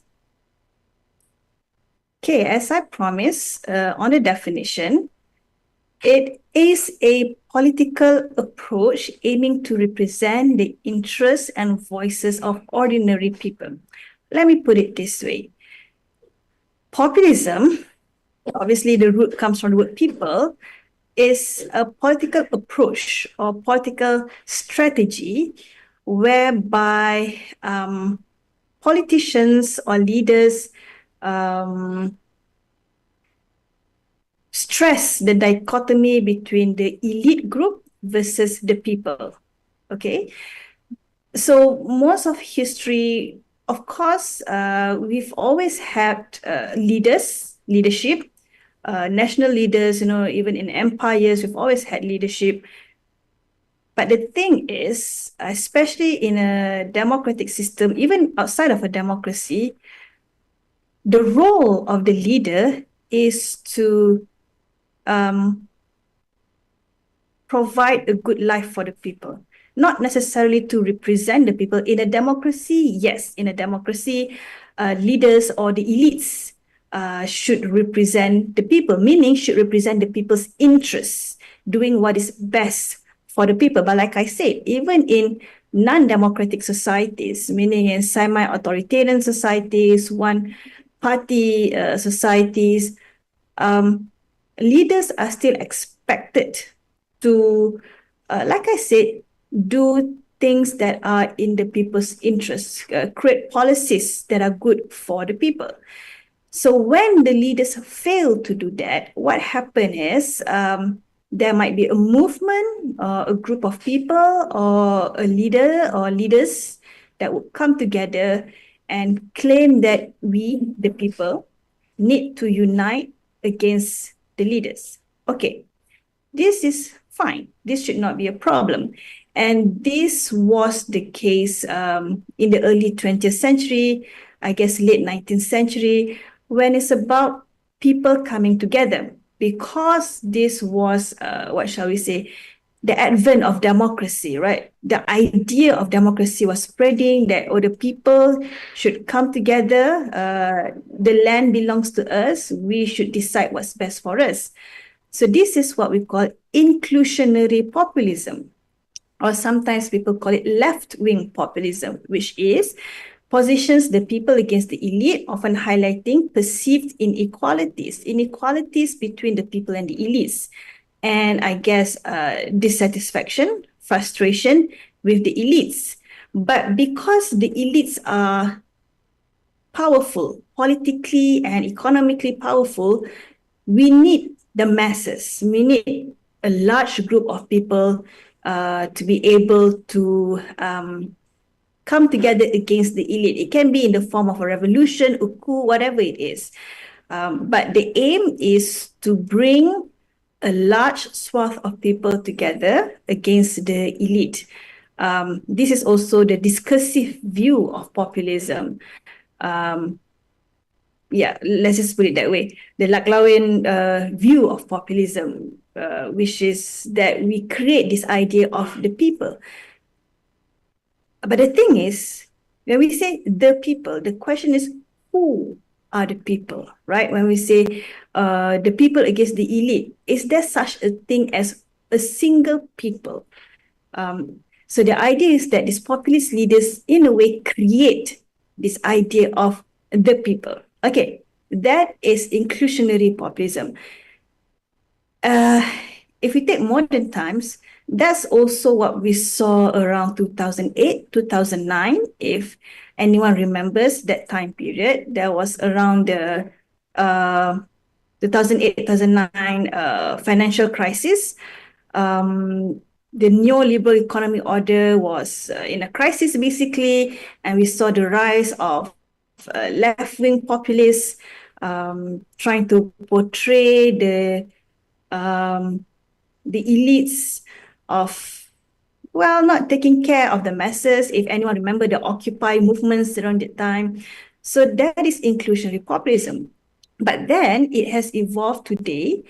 Not that it has evolved, but today we see a lot more of right-wing populism or exclusionary populism. So what is this? Which is populists that highlight social differences. So it goes back to what I said just now. Populism rests on the idea of the people. But who are the people? That's the thing. Is there such a thing as one people? So in different countries, what happened is that populists would create. I use the word create because this is a social construct. The idea of the people. And then it becomes us, the people, against them, the others. If before this, it was us, the people, against them, the elites. Now it is us, the people, against them, the others. So the question is, who are the others? So the others here can take many forms. So that is why we're seeing the rise of populism today. They have otherized many groups of people. if we talk about the West, because of their concern over economic development, they put the blame of everything that's wrong with the country on migrants. And the intersection between, and we talk about Europe, even in America, the intersection between migrants and Islam. So we saw Islamophobic reaction by government against Muslim migrants, and they paint Muslim migrants as the others who are coming to steal our job, is going to ruin our life, ruin our country. So this is the typical discourse that we see today. So what are the characteristics of populism? This is to help make people understand how you can pinpoint or discover when we say someone is a populist leader. These are some things that they usually have. Number one, they appeal to emotion on anger. And anger, meaning that, for example, the one that I gave just now about in the West, how they are portraying migrants as the others, the one who are coming to steal our jobs, etc., etc. The facts do not support that.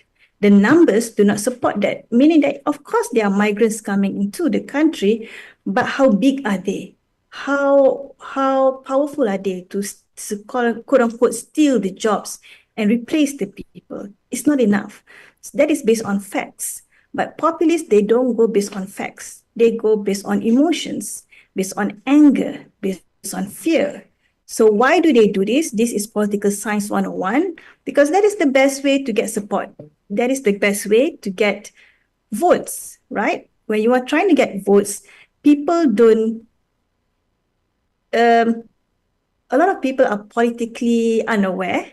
So if you talk about facts, it's a bit difficult. But if you go with emotions, if you scare people, that's easier. It's easier to bring people together. And that's number one. Number two, populists usually use simple, direct language. They're very simple.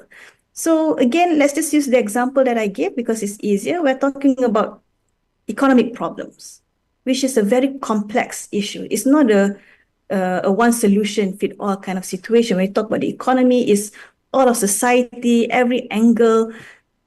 But for a populist, they want to avoid this complex issue because they know the average people, average voters don't understand complexities. If you talk about numbers and inflation and GDP and FDI, it's a bit too complex. So what populists do is they simplify it. They put the blame on, like I said, a group of people. That's easy. That's simple. Anyone can understand. The world we are living in is horrible because that one group of people. It's easy. And then you have a scapegoat. Then people can just attack and people can come together against that other group of people. Third, in the past 10 years, it has become more nationalistic and anti-establishment. Nationalistic means because of this whole idea of protecting us, the people, it has become, let's just protect our people, just us. So it's become nationalistic. Anti-establishment is basically anti-elite. But when we say anti-elite, anti-corporation, anti-media, the whole idea of fake news, because they don't believe mainstream media anymore. So this is part of it. Calls for systemic change. Of course, they're advocating, they're calling for a change in the system. So the rise of right-wing populism today is they want to go back to a past. That's the claim. They want this systemic change, this kind of revolution to go back to the past because they claim that the current order is not working. Of course, again, we can debate about that, of course. Advocacy for direct democracy. Populists, because they know that their power rests on their popularity with the people. So populists are always calling for direct democracy. Let people choose and decide. Fine, we believe in democracy. That is fine. Let people choose. But the thing is, where you just let people choose with no, what shall we say, parameters on how to make those choices, this is when people go with emotion, with anger. I should add one more actually. Another characteristic of populism that I think is very important if you want to differentiate between a populist and a democrat is the idea of delegitimization, meaning that a populist, they would delegitimize the others. They would say that the other group are wrong, not just wrong, but the other group of people don't have a say in society.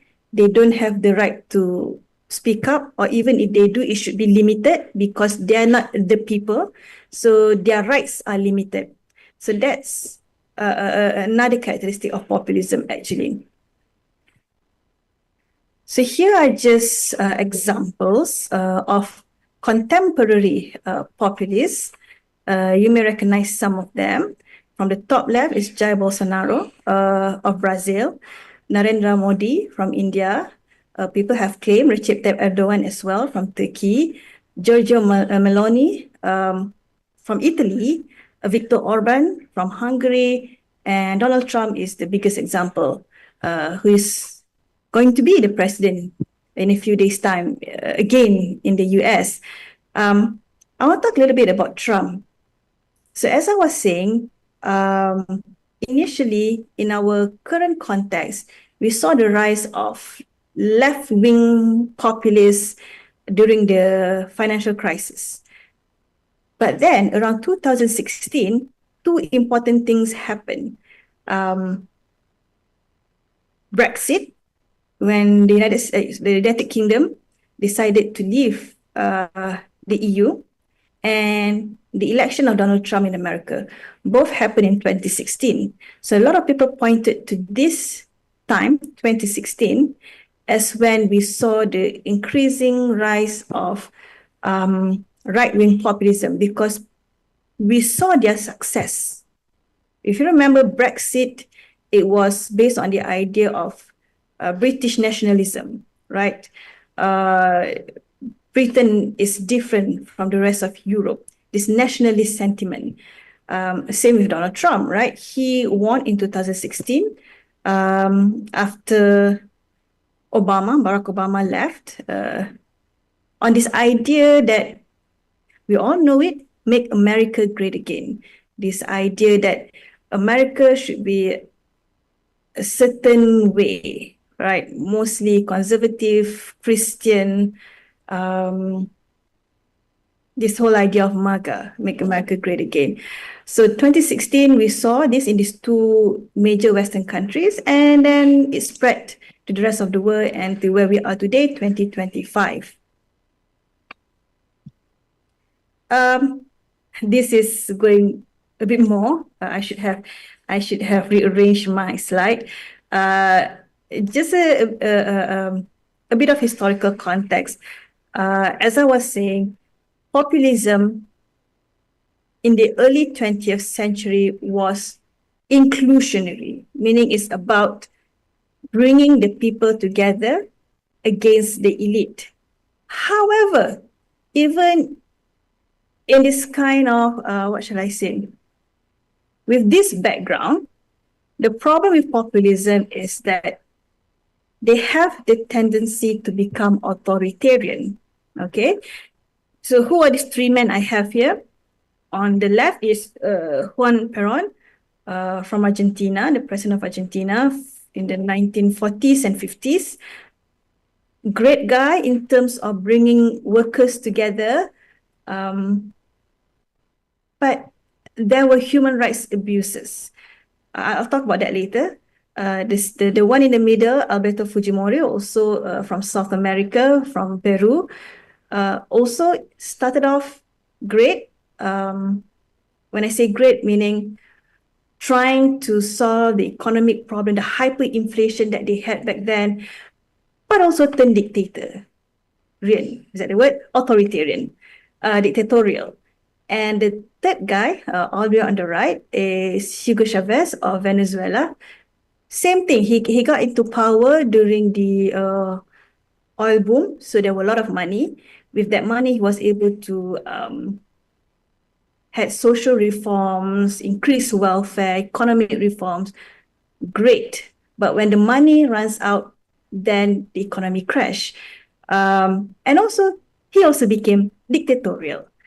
So what's the point I'm trying to make here?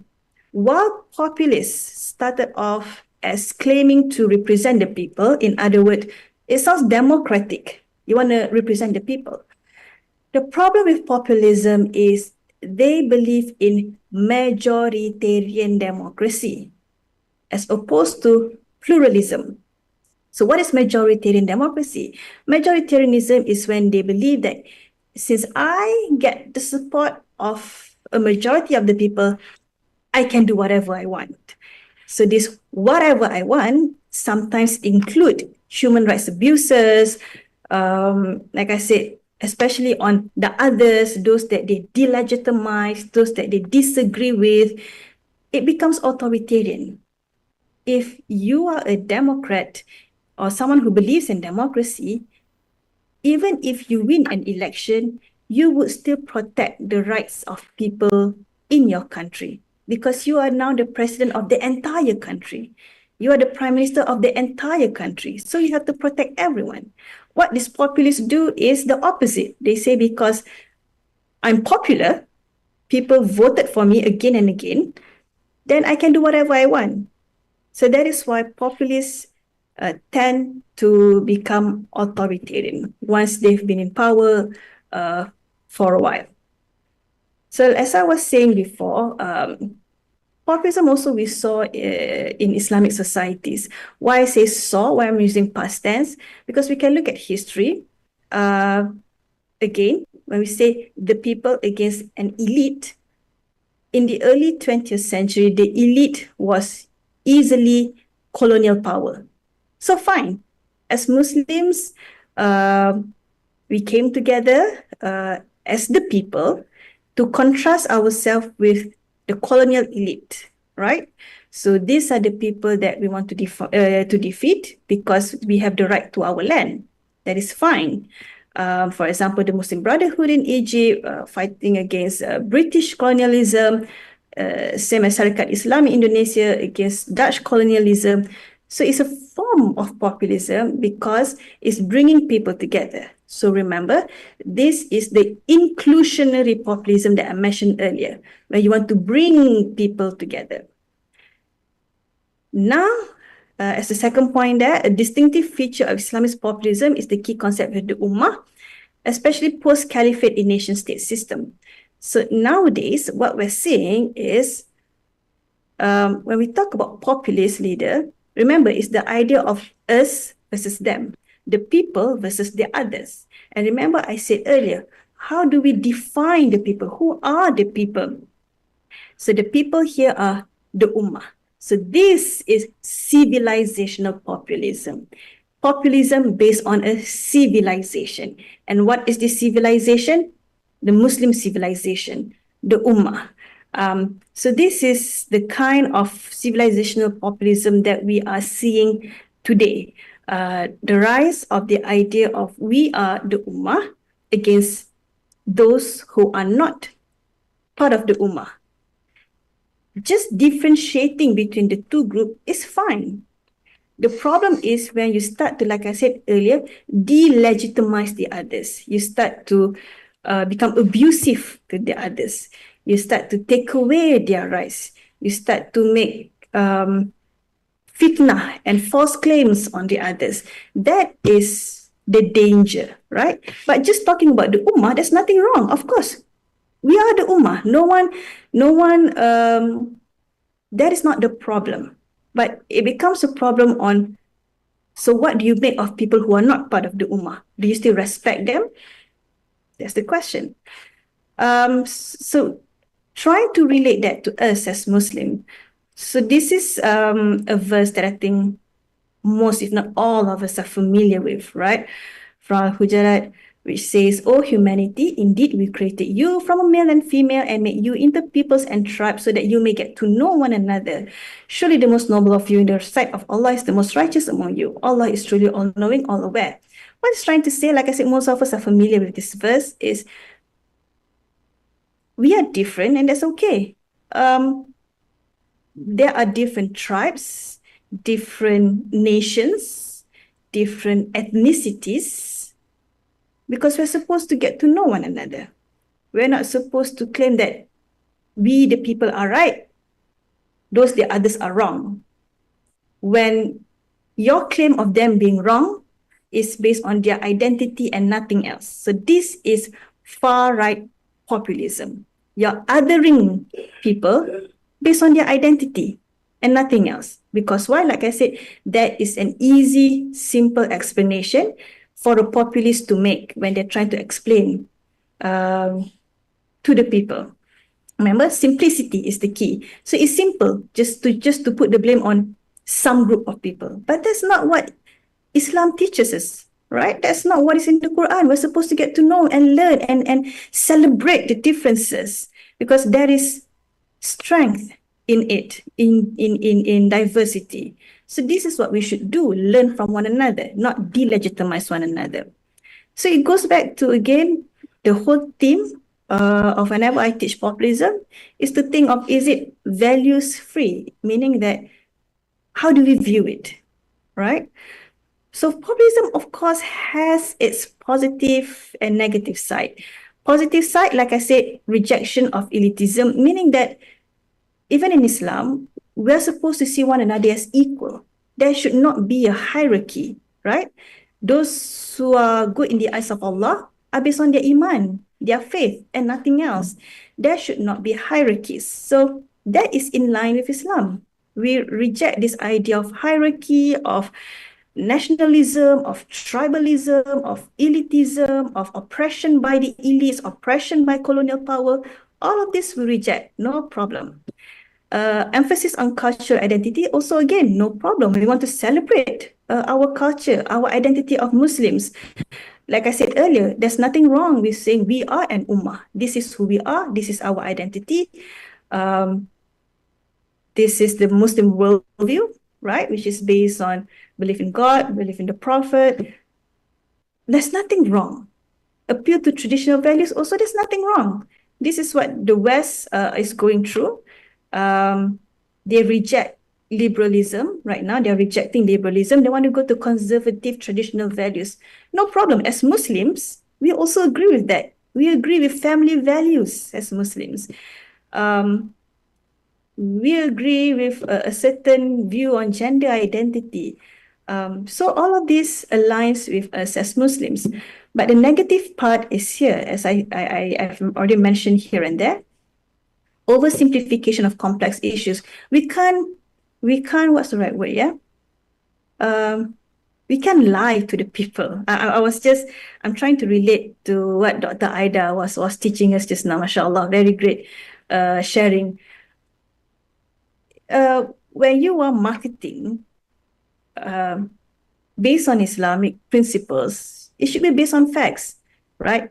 So you can't simply say, oh, this problem is because of some group of people who's causing it. You need to show the proof, the evidence, what's the data, how are they affecting us? Number two, polarization and divisiveness. Like I said, for a populist to win, they need to create this division. They need to polarize because they need to show that there is a difference between us and them. So polarization is never good, right? When we are divided, when we are polarized, this is the world that we're living in. We're always fighting one another now because we're not celebrating unity. We're going for division. Why? Because this division actually benefit certain group of people, which are the populist leaders. Weakening of democratic institutions, the savior complex. So this is what I meant just now. Populists tend to become authoritarian because once they are in power and they say they're in power because the people support them, there's this savior complex. I mean, they feel that I and I alone can solve all the problems in the world. How can one person, and we know we're humans, we sin, we make mistakes, and claim that you are the one and only that can solve all the problems in the nation? It weakens democracy and it leads to authoritarianism. So these are the things that I want us to think. Does this align with Islamic values? So again, that's positive and that's negative. So again, this is what I referred to earlier when I mentioned, I think this is also a verse that a lot of us are familiar with from Baqarah. Righteousness is not turning your faces towards the east or west. Rather, the righteous are those who believe in Allah, the last day, the angels, the books, and the prophets, who give charity out of their cherished wealth to relatives, orphans, the poor, needy, travelers, beggars, and for freeing captives, who establish prayer, pay alms, tax, and keep the pledges they make, and who are patient in times of suffering, adversity, and in the heat of battle. It is they who are true in faith, and it is they who are mindful of Allah. My question to you is, does anywhere here says anything about identity, about your ethnicity, about your tribe? None. So as Muslims, this is what we should hold on to, that what makes us good Muslims in the eyes of Allah are our iman and our actions. And even actions, as he says, it's not just turning your face towards the east or west, it's all the other things. But the point here is, we can't delegitimize people based on simply who they are in terms of their identity. And this is what populists try to do, right? They're trying to create this division between us and them. So now we are already in the 21st century. We're going to the third decade of the 21st century. The 21st century is the current century. Sorry, my Siri. Okay. So what's the future for us that we need to think of? Number one is the role of technology. With the rise of the internet and today of social media, there is a bigger chance, bigger opportunity for populists to prosper. If you realize it on social media allows for all of the things that make populists popular. The simplification that I kept on talking about. When you're watching a 1 minute, 2 minute video, you don't get the whole picture, right? And when in a 1 minute or 2 minute video, you get a very simplified version of event. And guess what? That is the video that will be circulated. That very simple video that doesn't give you all the information will be spread on WhatsApp and all the other social media. So this is the danger that we're living in. People don't read books anymore. People don't go through 200, 300 pages anymore. They just want something easy to understand. And a populist can easily manipulate that, the people's desire for simplicity, access to the masses. So like I said, populists, they want to go direct to the people. So with social media, like what Trump is doing, Trump speaks directly to the people via his social media. Back in 2016, it was Twitter. Now he has his own social media platform, the Truth Social. So it allows them to speak directly to the people. Again, it has its pros and cons. Fine, direct democracy is good. But then you start to believe that everything you say is true because you don't see from the other side anymore. And the rise of fake news, I've talked about that. Globalization, altering traditional framework. We live in a globalized world. We are connected. We start to ape what is going on in the world. We follow what is happening in the world. We forget to see things from our perspective. So that's a concern. So like I said, populism has its good and bad side. The potential for unity, increased cultural cohesion. So like I said, since we are in a globalized world now, it's easier for us to connect to one another, right? So when we talk about the idea of the ummah, it makes a lot of sense today because we are so connected to everyone, to the Uyghurs, to the Palestinians, to the Rohingyas, to Muslims in the West who are being scapegoated right now. We are connected. Therefore, there's a sense of unity that we are an ummah, a Muslim ummah. But unity leads to this idea of homogenization, that we all should be one and only one, meaning that there should not be diversity. But is this true? Potential conflict, of course, ideological clashes today, the rise of the West, the rise of conservatism, the rise of how they are going against Muslims, the rise of Islamophobia. All of these things are what we're seeing today, and populists are making use of all of this. Regional disparities. So populists started off as trying to reduce inequality, but what we're seeing now is increasing inequality. Because we are fighting just for one side. We're not truly united. So those are all the issues. So finally, as Muslims, as I started earlier, why should we learn about populism? What does this have to do with us? So in Surah Hud, it says, had your Lord so will, he would have certainly made humanity one single community of believers, but they will always choose to differ. Again, the idea that if Allah wants, we can all just be one, but he didn't make it that way. So we should celebrate all of these differences, respect one another, instead of vilifying and delegitimizing one another. Number two, if the enemy is inclined towards peace, make peace with them and put your trust in Allah. Indeed, He alone is all hearing, all knowing, from Surah Al-Anfal. Again, if people want to make peace, we make peace, not continuously fight because we don't understand the world around us. When we don't understand the world around us, we are scared. And we are scared, this is how we react. So the answer to that is knowledge, right? The more knowledge we have, the clearer our vision is, then we won't easily fall into the trap of a populist leader. So the conclusion is, why should we learn?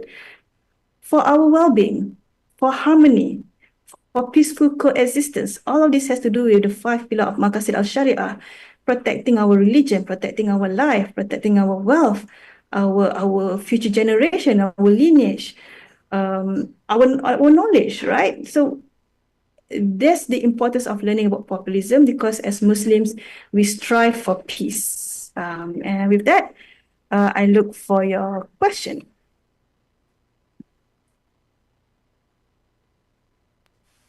Thank you very much, Doctor. Okay, we open for Q&A. Let's see in the chat box.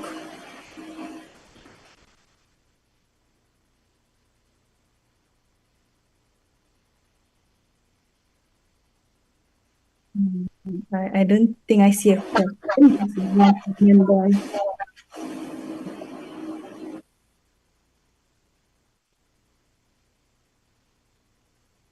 Okay. Okay, they have direct question from Brother Abdullah Kim. Brother, you can unmute yourself. Assalamu alaikum wa rahmatullahi wa barakatuh. Waalaikumsalam warahmatullahi wabarakatuh. Yeah, thank you, Doctor, for this very insightful, very, very thought-provoking lecture. Thank you so much.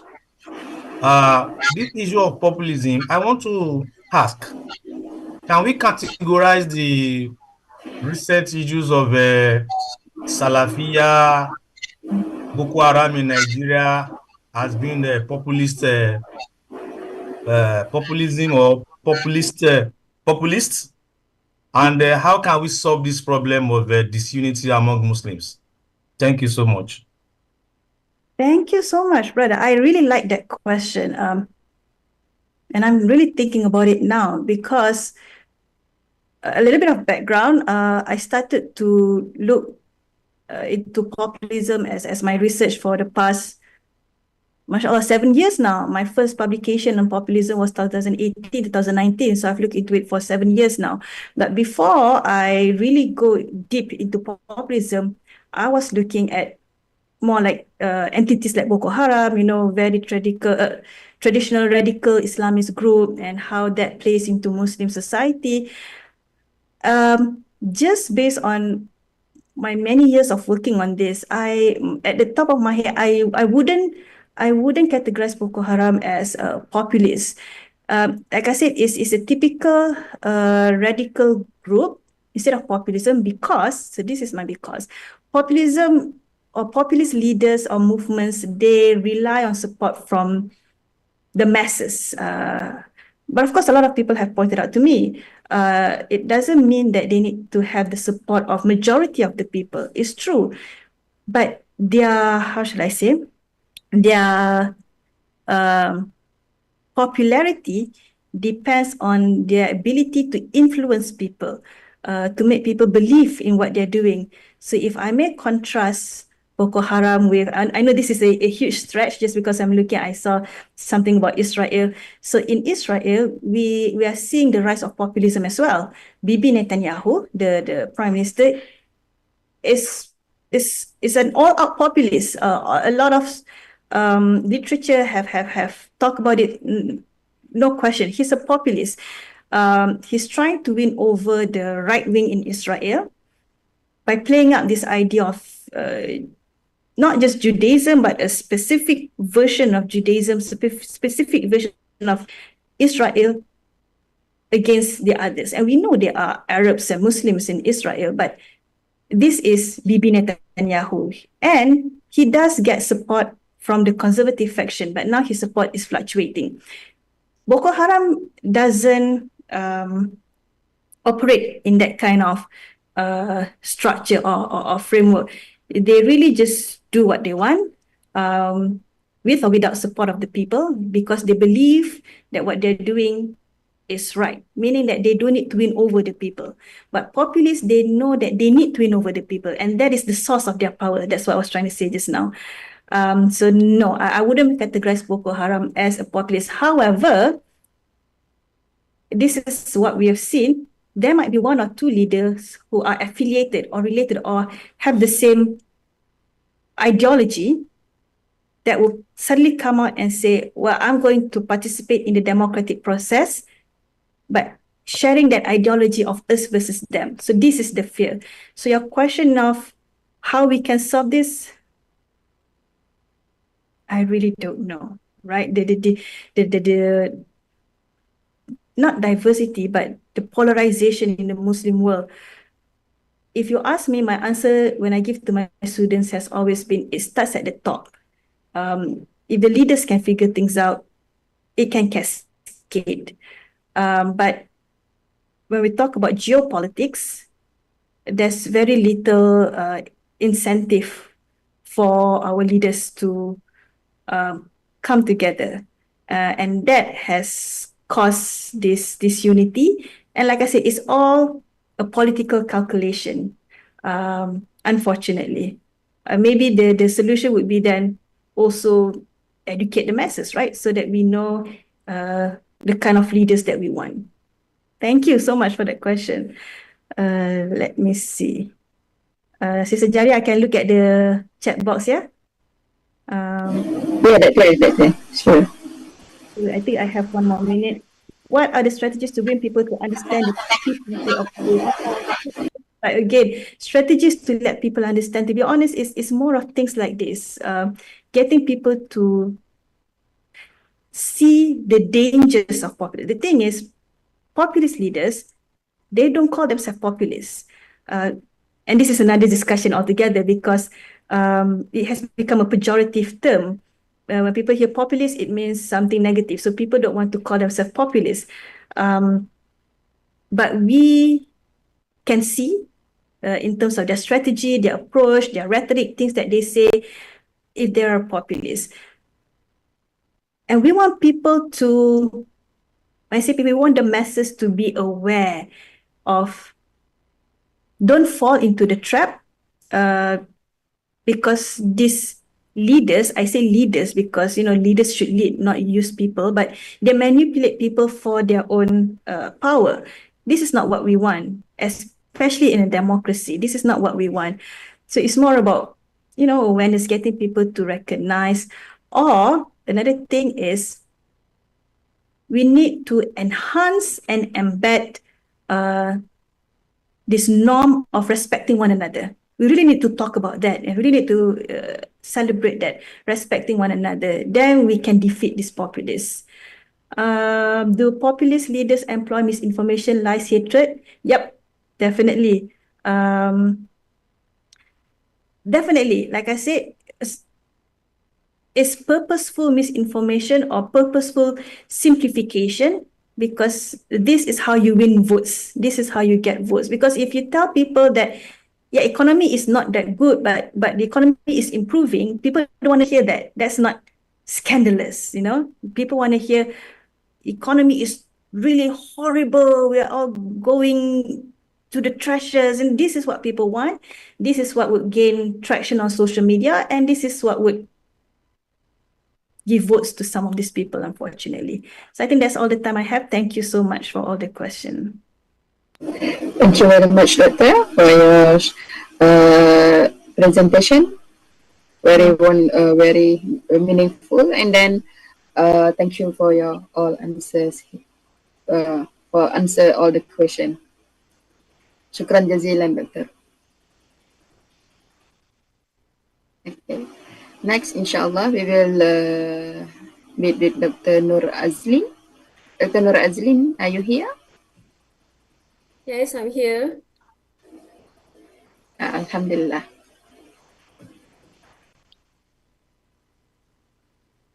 Doctor, can you test, try to share the screen?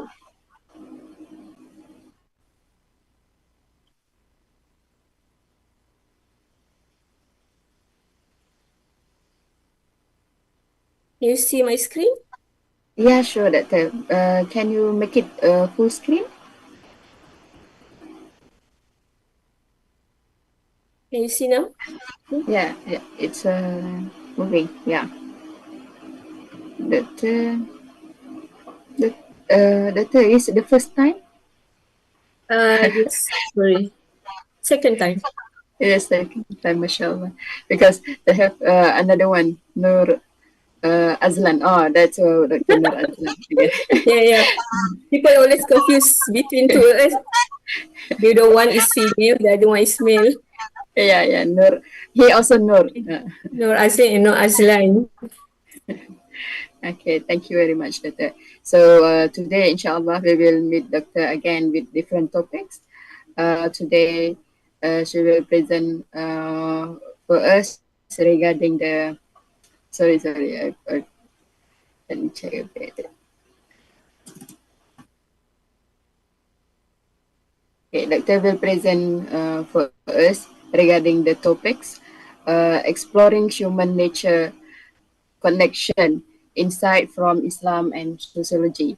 With that, Doctor, you have 45 minutes and leave 5 minutes for Q&A, Doctor. فليتفضل مأجورا. Inshallah. Thank you very much, Mr. Juwairia. Alhamdulillah, we meet once again. I'm Dr. Nor Azlin Tajuddin. I've given my first presentation on the 11th of November on research, how to apply sociological research in our everyday context. Today, I will be talking about another issue which is related to my research. So this is the title of my presentation today, Exploring Humans, Nature Connection, Insight from Sociology and Islam. Basically, I teach this subject to my student of third year and final year student. The title of the course is Environment and Society.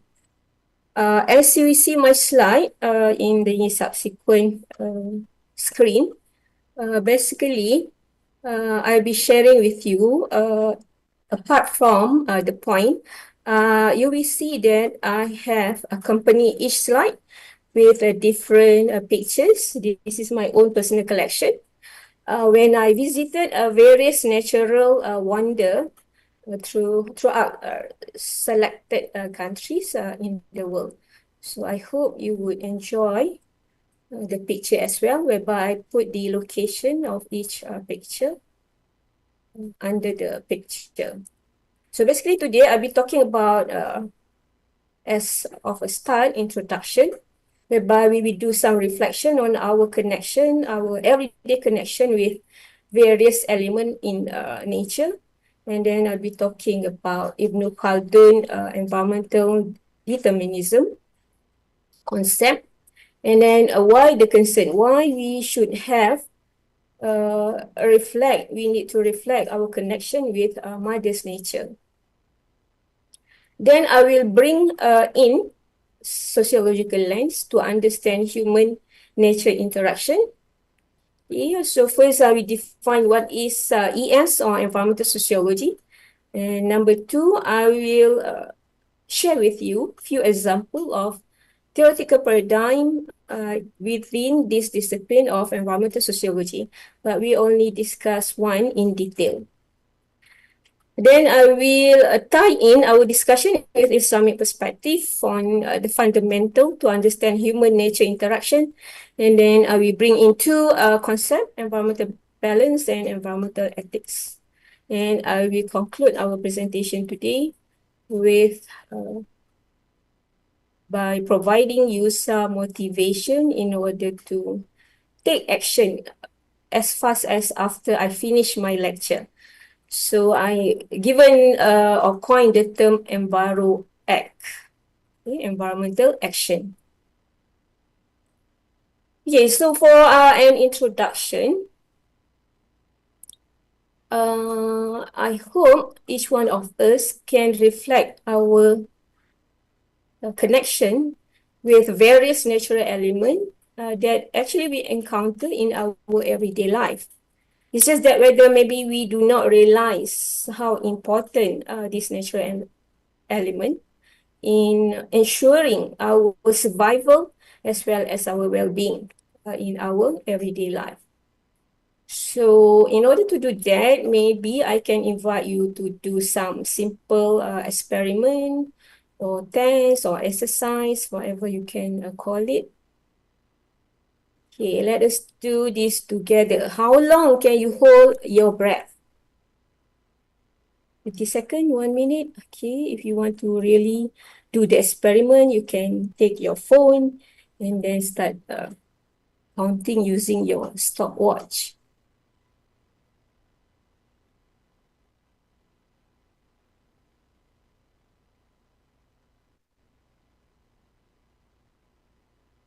Yeah, 30 seconds for me, more or less, 30 seconds.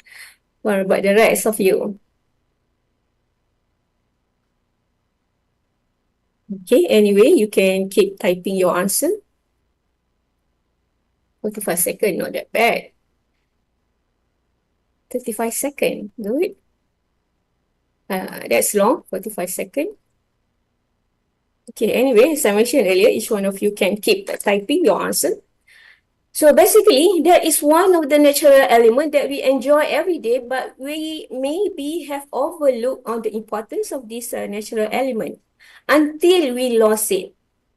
Like this situation whereby we in Malaysia have experienced few years data in 2018, 2017, 16, when our neighboring country have problem with the afforestation, deforestation and the problem of fire in palm oil plantation and whatnot.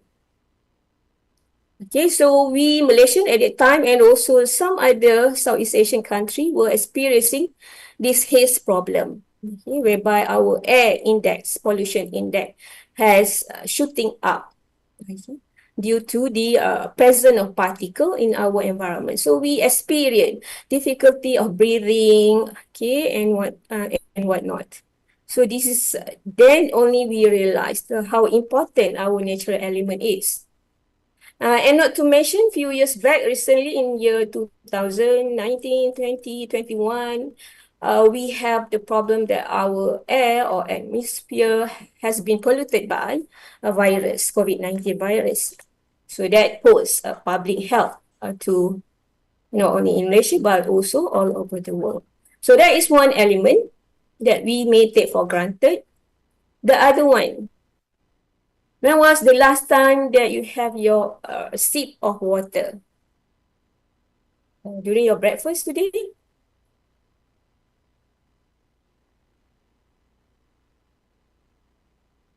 Okay. Your sip of water or your glass of water. Again, you can do a little experiment. Try to count how long you are able to withhold yourself from drink any water. So one of you answer 1 hour back. So after this lecture, you try to clock the time, the next sip of water or the next glass of water that you're going to drink. So how long you are able to survive without water? Can you survive until tomorrow morning, during breakfast tomorrow morning? Okay. So basically, this is also another element that we may take for granted, that we enjoy in our everyday life. Access to clean water, okay, that we tend to overlook. Okay, there is 333 rules of survival. If you are familiar doing outdoor activities like jungle trekking, mountain climbing, basically these are what we call 333 rules of survival. 30 seconds, 30 seconds on average, you can hold your breath. And then 3 days, you can go on, you can survive without water. And 3 weeks without food. So this is what they call 3 rules of survival, which basically shows us the importance of a natural element. So in this second example, it is about water. So indeed, water is equal to life. Without water, there is no life. So you can see from this picture, of course, including us, the first human society, human civilization. Okay, our body needs water. Our body consists of 70% of water. And then not to mention our terrestrial animal, like the one in the picture, cheetah. Okay? And not to mention those aquatic species, dolphin, okay? Your squid, crab, and whatnot. So these definitely for them, water, not only they need to drink water per se, but the water resources become their own habitat or home. And then we have, of course, another living organism, plant, vegetation. These are all little plant or trees that I have in my office. And not to mention, we also have aquatic species like lotus. So basically, yes, this is the most important element without which we cannot survive our clean water resources. In fact, in Islam, in Quran, there are a number of verses whereby Allah has mentioned about the importance of this natural element. Do not the unbelievers see that the heaven and the earth were joined together as one unit creation before we clothed them asunder? We made from water every living thing. Will they not then believe? Okay. So this, of course, the current scientific empirical research have also show the evidence on the importance of water. As I mentioned just now, you can even try on yourself after this. So every living thing made from water. Okay, not only water is important as a means for your survival, but also it can also, especially for the rich people or those who can afford leisure, water resources can also be source of their well-being. I mean, you can travel to different countries or even any beach, rivers, waterfall near your home in order to relax, ease your mind of the fatigue of your work offices and whatnot. So this is also another important aspect of natural element that we may take for granted.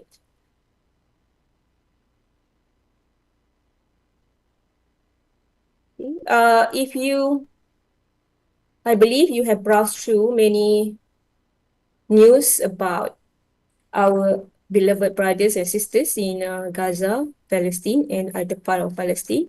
You will notice how fortunate we are that we need to be thankful for this natural element.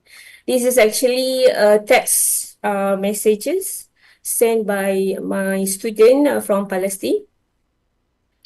And she texts to me, as you can see on the screen, we suffer to stay alive. Okay, every day. There's no water, no electricity, no food. Now we just live on what is stored in-house. Taking shower is like something hard as the water is very few. Personally, I can take shower once every 5 to 7 days. So can you imagine ourselves in this situation? Okay. That we wouldn't be able to take shower for a week. Not even a week. Again, you can do this simple experiment. Do not take bath until how many days? You can count starting from today and whatnot. Okay, so this is a message she sent to me on the 7th December last year. So that is basically as a starting point for you to have reflection about your connection with the natural resources around you. I want also to include this reflection by referring to the work of our father of sociology, Ibn Khaldun, which I have already introduced during my first lecture, and also by my colleague, Dr. Aisha, as the first lecture of this course. So as you know, Ibn Khaldun has been considered as the father of sociology, whereby he has written this great book. Some translation has divided this book into 3 volumes, like the one translated by Franz Rosenthal, written in 1377. It is not only considered as a great book in sociology, but also in history as well as philosophy. So in this book, some sociologists have argued to the extent that they forward the argument by saying that basically Ibn Khaldun throughout the book, various chapters, volume, and subsection actually has forwarded what in the modern sociological term coined as environmental determinism. Okay, what is environmental determinism? It's basically, he argued, physical environment plays a crucial role in shaping the characteristic and culture of society. These include the geography, climate, and natural resources like rivers, the land, the soil, influence the lifestyle, economic activities, and social structure of people. So this is a very strong argument. Of course, he has supported this argument in various sections and also chapters of his masterpiece. Say for example, as I mentioned earlier, you can look at the how he divided chapter 1 into actually 6 parts, but I have highlighted on the screen those subsection or subtitle which deal directly with natural elements. So you can see the second preparatory discussion, whereby he mentioned the parts of the earth where civilization is found. Some information about ocean, river, and zone. The third section, the temperate and intemperate zone, the influence of air, which is the climate, upon the color of human being and upon many other aspects of their condition, including you will see in this subsequent chapter, the social structure of the society. The fourth subtitle, the influence of the air, again, climate upon human character. Fifth discussion, differences with regard to the abundance and scarcity of food in the various inhabited region, what he called Umbran, and how they affect human body and character. So just by merely looking at this subtopic, we know how, as I mentioned just now, the modern sociologists frame his argument in this one terminology, environmental determinism, whereby it means that how environment shapes the other cultural aspect of human society. So he gave one specific example in one of the chapter, the Fertile Crescent, the land between 2 rivers, which is basically the civilization of Mesopotamia. Okay, between the 2 rivers, which, as you know, the 2 rivers are the Tigris and Euphrates. It's a prime example where civilization have historically thrived due to, this is where our concern should be, on fertile land and abundant water resources. So again, it goes back to the earlier argument, how he has forwarded his argument on environmental determinism. In contrast, arid, harsh region with limited resources lead to smaller, less advanced society. often relying on trade or nomadic lifestyle. So again, he tried to relate how the environment affect the social structure of human civilization. So why the concern? Again, with those background or introduction, why again the concern to study or to reflect or to do muhasabah on our connection, relationship, interaction with our natural resources like the air, water, mountain, the sun, the moon, okay, the ocean, waterfall, trees, and whatnot, the plant, vegetation, and also animal. So these are the reasons. Because currently, as you know, as you read newspaper, in fact, just a few days ago, we have the most recent example of the wildfire in Los Angeles. Okay, so this is one of many examples of environmental disaster that you can see on the slide. Currently, climate change, deforestation, solid waste pollution, either on the land or on the river or the ocean. And then in Malaysia, we have recurrent flood, okay, flash flood, damaging life as well as our properties and whatnot. And then we have air pollution. And lastly, the last picture with a fish. This is actually a symbol of what we call microplastic pollution, one of the most recent pollution issues that we have need to find solution to deal with this microplastic pollution. So that's why we need to reflect what we have done to our nature. Are we one of the culprit that contributed to this multiple multifaceted, what we call natural disaster? Okay, so that would be some of the background about this today's topic. Now, I want to bring in the sociological argument by framing our argument within the broader discipline of what we call environmental sociology. This is my area of specialization. In reality, environmental sociology is one of the youngest discipline within our body of knowledge, sociology. Okay, it only emerged as an official distinct discipline somewhere in the 1970s. So why this is the case? Because historically, like many other social sciences, we are concentrating on human society. We are social scientists. So we tend to leave the issue of environmental to physical scientists, especially the ecologists, the environmental scientists and whatnot. So historically, sociology has not been seen itself as concerned with nature. We are more concerned with social interaction rather than human nature interaction. So before 1970, there were few attempts to study human nature interaction, but very in a haphazard manner.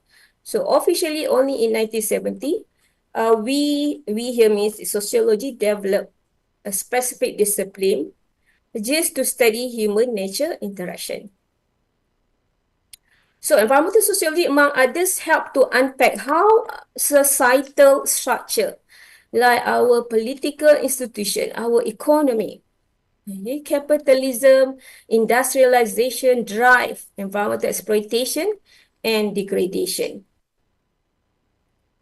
Okay, so this is the definition. What is environmental sociology? The study of reciprocal interaction between society and their natural environment. This is basically the definition forwarded by the founding father of environmental sociology, Riley Dunlop and Kenton, whereby they have written a book on this, environmental sociology, in 1979. A more recent scholar, John Hannigan, which belonged to the school of social constructionism, the sociological study of how humans interact with the various aspects of the environment. So these two definitions highlight the specific focus of environmental sociology, whereby they concern about the social dimension of human interaction with nature, including, as I mentioned earlier, how our social structure, okay, including our economic institution, could shape environmental exploitation. Say, for example, our own cultural value, in what way it can be used in order to protect our environment. And also, again, political processes can be used both negatively and positively, as mentioned out by our previous speaker just now, Dr. Syaza. So in the context of environment, political institution can be used maybe from positive as well as from negative perspective. Okay, I would also like to frame our discussion in the context of theoretical paradigm. There are many theoretical paradigms which can explain human nature interaction, but on the screen I have listed only 3, and I will only choose one of these since we have very limited time. So social constructionism, critical realism, political ecology. The most popular is actually political ecology, but as I mentioned just now, due to limited time, I will concentrate my discussion only on social constructionism. So basically, this school of thought or theoretical paradigm best argue natural environment are not real. I mean, they are not interested to study nature based on their objective properties. Okay? They are more concerned about how society construct nature. Okay, so basically, how does society construct nature? Via or using a cultural lens, like our own values and belief, our norms, or even the social media can shape our understanding or our interpretation, our perception about nature, and also our language. Okay, so our values and belief may shape our understanding about water, including water resources like river or the ocean. Or if you can see another picture here, this is basically a very unique natural phenomena in the Arctic region, normally occur during winter season, like in Norway, Iceland. You can see this very unique phenomena by the name of aurora borealis. Okay, I will give you one example how different cultures have diverse beliefs and practices related to water, like how certain rivers in the world are being conceptualized, being sacred. Okay, water bodies like river. Okay, and also we as sociology study water ritual and ceremonies. Okay, how water being used in cultural ritual ceremonies all over the world. So specifically, you can see on the picture, this is one of the ritual being performed by the Hindus in India, whereby they perceive Ganges River as their holy river. So they basically visit this river on annual basis in order to worship the river. That's why we see many temples or shrines being established along the riverbank. Okay, and they basically, as you know, will spread their ashes once they pass away. I mean, these bring about the issue of pollution. So if you want to be an water quality officer in the context of India, you must understand the cultural practices of those Hindu people so that you can come up with the best water management practices, taking into account the cultural practices as being performed by the Hindus in the India. Okay, coming back to us as a Muslim, we also have our own unique connection with water. We do have religious belief and practices associated to water. So in Islam, as you know, water plays being highly significant value in our religion. We have so many Quranic verses as well as hadiths which mention the unique element or characteristic of river. As you can see here in Surah An-Nahl, and he sent down rain from the sky and gave life thereby to the earth after its lifelessness. And a hadith, the Prophet Mohamad sallallahu alaihi wasallam said, the 3 things we should not be withheld are water, pasture, and fire. In another hadith, do not waste water, even if performing ablution on the bank of a fast-flowing river. This is also an application towards water conservation. So as you know, in our everyday practices, it is incomplete. We cannot perform our salah without taking ablution, and whereby we use water in order to perform our wudu, tahara, purification, and whatnot. And even during the day or our last day on this earth, Other people will give us the compulsory bath, mandi jenazah. Also, we need water. So that's how water has been significantly valued in our religion. So this is what we call in sociology a social constructionism of water. So how are we able to appreciate all of these natural elements, including water? I think we, as usual, go back to the fundamental, that Tawhid, the concept of Khalifah, and also the concept of accountability. Tawhid, foundation of, as you know, the whole universe is created and controlled as well as sustained by Allah, the one supreme power. So without this belief, something wrong with our iman. Okay. And then the concept of Khalifah fil ar. Why Allah use the term fil ar? Why not Khalifah lil nas only towards the man or the society? Because in this world there are other living organisms apart from the man. We need to perform our duty also towards other living organisms as well as non-living organisms, like what are our responsibility towards water, toward a river, toward ocean, towards animal, vegetation and whatnot. And once we have these two basic or fundamental concepts ingrained in ourselves, in our heart, in our mind, then it's easier for us to remember about the concept of accountability. As you know, in Surah Al-Zalzalah, every atom's weight of good and every atom's weight of evil will be weighed in Al-Akhirah, including a piece or maybe a mineral bottle that you displace inappropriately. I mean, you do not put it in a dustbin. All you know, later on, your mineral water will travel into your nearest drainage system, and from the nearest drainage system goes into the nearest tributaries. Okay, like in our campus, Sungai Pusu. Later on, Sungai Pusu will travel to Sungai Kelang, and later on, Sungai Kelang will empty in the Strait of Malacca. And later on, travel all over the world, to Pacific Ocean and whatnot. So normally, this concept of Tawhid, Khalifah, Al-Akhirah guides. I mean, normally we use this concept in the context of our relationship with Allah and our relationship with other fellow human beings. But the same concept can be used to reflect and ponder our relationship with nature as well. Okay, so as I mentioned earlier, it's very important to ponder upon the concept of Tawhid, the creation. For the, as you know, for the sustenance of His creation, like ourselves, human being, Allah has basically measured quantity, quality of all environmental resources, which measures with the current total demand, including the current total population demand, which actually now almost 9 billion. So there's no question that there's not enough water, not enough food for all human population, because Allah have mentioned many times in the Quranic verses about environmental balance. It should be sufficient for everyone.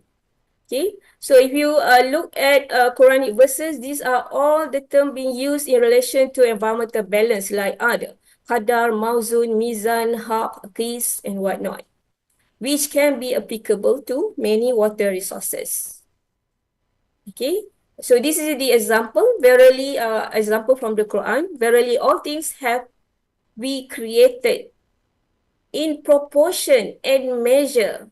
Okay, biqadar, mawzun, mizan, because it should be sufficient. So being a sociologist, we do have explanation why water resources which are basically unequally distributed. Okay, social stratification, the issue of social inequality, power relation, which I wouldn't be able to explain at length, unfortunately. Okay, so I just merely share with you the basic concept. Okay, I also want to argue further to emphasize on the importance of having a good relationship with natural resources, basically strengthening our iman, okay? Strengthening or refreshing our tawhid. Back to nature, basically we can reflect on Allah, supreme power. I mean, can you wonder about our solar system, our galaxy, the frozen glacier, iceberg, not to mention the normal one that we have in Malaysia, river system, mountain, forest. As you can see in the Surah Al-Hijj, and the earth, we have spread out, set there in mountain, firm and immovable, and produced there in all kind of thing in due balance, mawzun again. And we have provided there in means of sustenance, for you and for those who sustain you are not responsible. So we need to be grateful for all of this natural element which make us, we are able to create civilization based on these natural resources, as mentioned by Ibn Khaldun just now. And also, there are so many Quranic verses not only talking or discussing about environmental balance, but also the foundation for environmental ethics. The Quran and Sunnah stress on the preservation of both the quantity and quality of the natural resources. Once again, there are abundance Quranic verses and hadiths in relation to this. And where then they leave you, they strike throughout the land to spread mischief. So we being told not to spread a disaster on earth, to destroy crop and cattle. Allah does not like mischief. So give just measure and weight. Do not defraud people of their property, nor spread corruption in the land after it has been sent in order. As I mentioned just now, Allah mentioned so many times the perfect orderliness of the nature. Okay, the volume of water is sufficient, food is sufficient and whatnot. But only due to human, maybe greed and whatnot, which created this problem, as you can see on the slide, solid waste pollution problem in the river system and also deforestation. This is important in relation to waste management. Dress properly whenever you are at worship, eat and drink, but do not waste. Surely he does not like wasteful in the concept of consumption. Okay? Surely the wasteful are like brothers to the devil, and the devil is even ungrateful to his Lord. So maybe for sisters like me, we need to count how many tudung that we have in our cupboard. We have so many range of color, different color of green, blue, different shade of blue. So overconsumption. Now with the advancement of Shopee, and whatnot, all this online shopping platform, it is even easier for us to do shopping. And since Ramadan is approaching, I think I would also to remind us not to be wasteful. I'm not sure about other country, but in Malaysia for many decades, we have recorded the highest food waste during Ramadan, which is so ironic. Ramadan is supposed to be the other way around. But we Malaysian, I don't know about other Muslim in other country, we produce more waste during Ramadan. And you can see this almost every year, this kind of headline being printed in our local newspaper. This one appeared in the year 2015, up to 270,000 tons of food go to waste during Ramadan. Okay, this is also another important hadith in relation to environmental ethic. Oh, sorry, not hadith, but narration, whereby Abu Bakr, of course, instructed his general Yazid ibn Abi Sufyan to strictly observe the environmental values and consciousness even in the enemy territory. So he reminded his men, do not cut down a tree, do not abuse the river, do not harm crops and animal, and always be kind and humane to Allah creation, even to your enemies. Okay, so those will be a good foundation for our environmental ethics. So we as Muslim should be even more sensitive to the cause of environment. We as Islamic society should be more environmental friendly than the non-Muslim, but current, at least based on my personal observation, it is the other way around. Non-Muslim are more environmental friendly than the Muslim, at least based on my my PhD thesis when I interview many environmental activists. So hopefully if we do or we are able to have these environmental friendly practices, we hopefully would be able to achieve environmental balance as mentioned by Allah just now with so many words like mauzun, qadar and whatnot. So this is the ideal or the goal that we should be targeting for. Okay. So indeed, being environmental friendly and aiming toward environmental balance is actually a way, is Islamic way of life, a part of our reflection or translation of our Tawhid and our Iman. I would argue in such a way. Okay?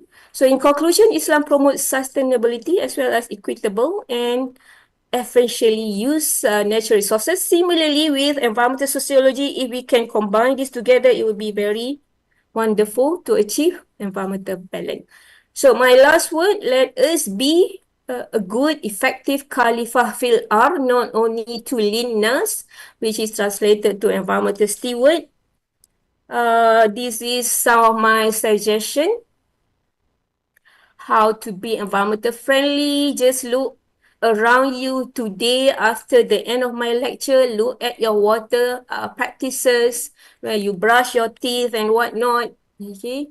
And then do recycling, upcycle, try to eat local fruits, okay, rather than eating grapes, oranges, apple, and whatnot. Go for papaya, okay, pineapple, our local food.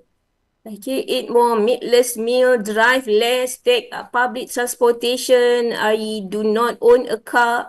I do take public transportation regularly, and I have seen many non-Muslim environmental activists purely depend on public transportation even way before we have LRT and whatnot. So that's the level of commitment that they have towards the environment. So with that, I thank you very much. Assalamualaikum warahmatullahi ta'ala wabarakatuh.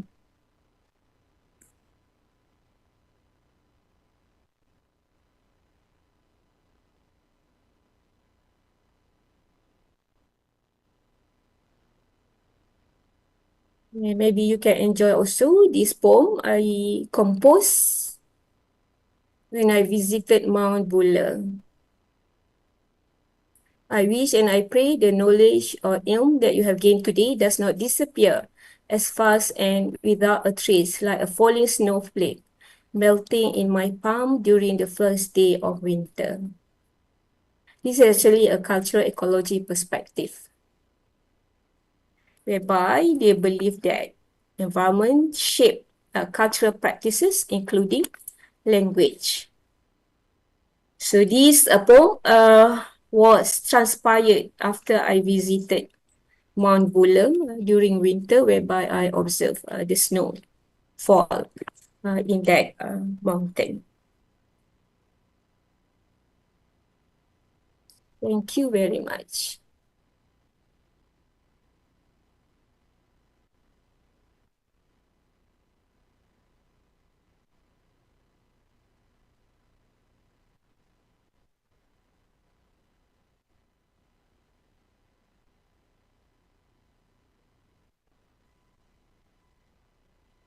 Wait, any question?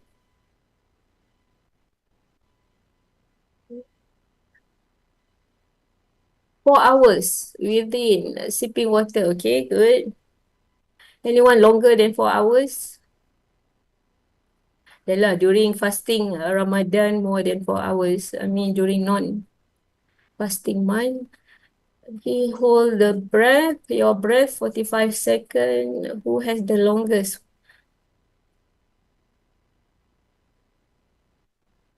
50 seconds, 60 seconds.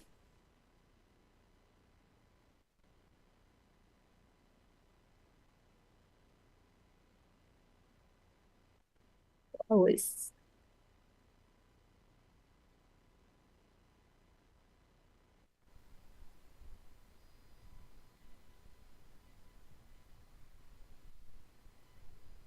That is the average. 3 days is the average actually. Thank you very much, Doctor, for the lecturer. I think Sister Juera lost. Oh, okay. Lost connection, is it? Yes, Okay. I don't know. Wonder. So I have many questions in chat box. from Brother Daud. Yeah, Sister Joanna. Oh yeah, sister. Let's Okay. So, there's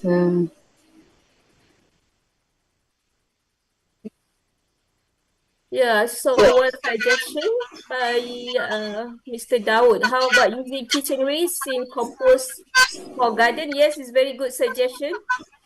I did that practice from time to time actually, saving my kitchen waste and put it back in the garden whenever I went back home to my hometown.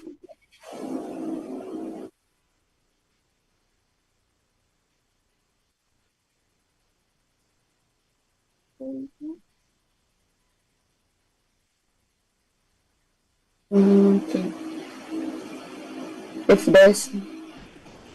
If anyone want to have a direct question, also can unmute. Any here doesn't have any more question, Doctor?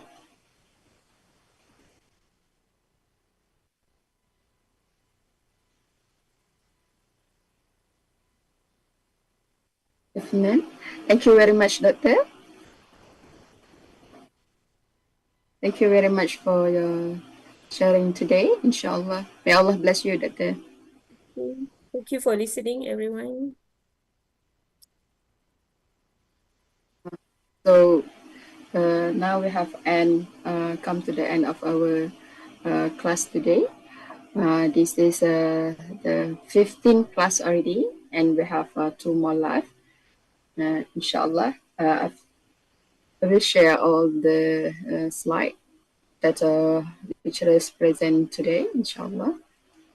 And thank you very much for all the participants that stay along with us today. Thank you very much. We close our class today with Tasbih Kifarah dan Surah Al-As.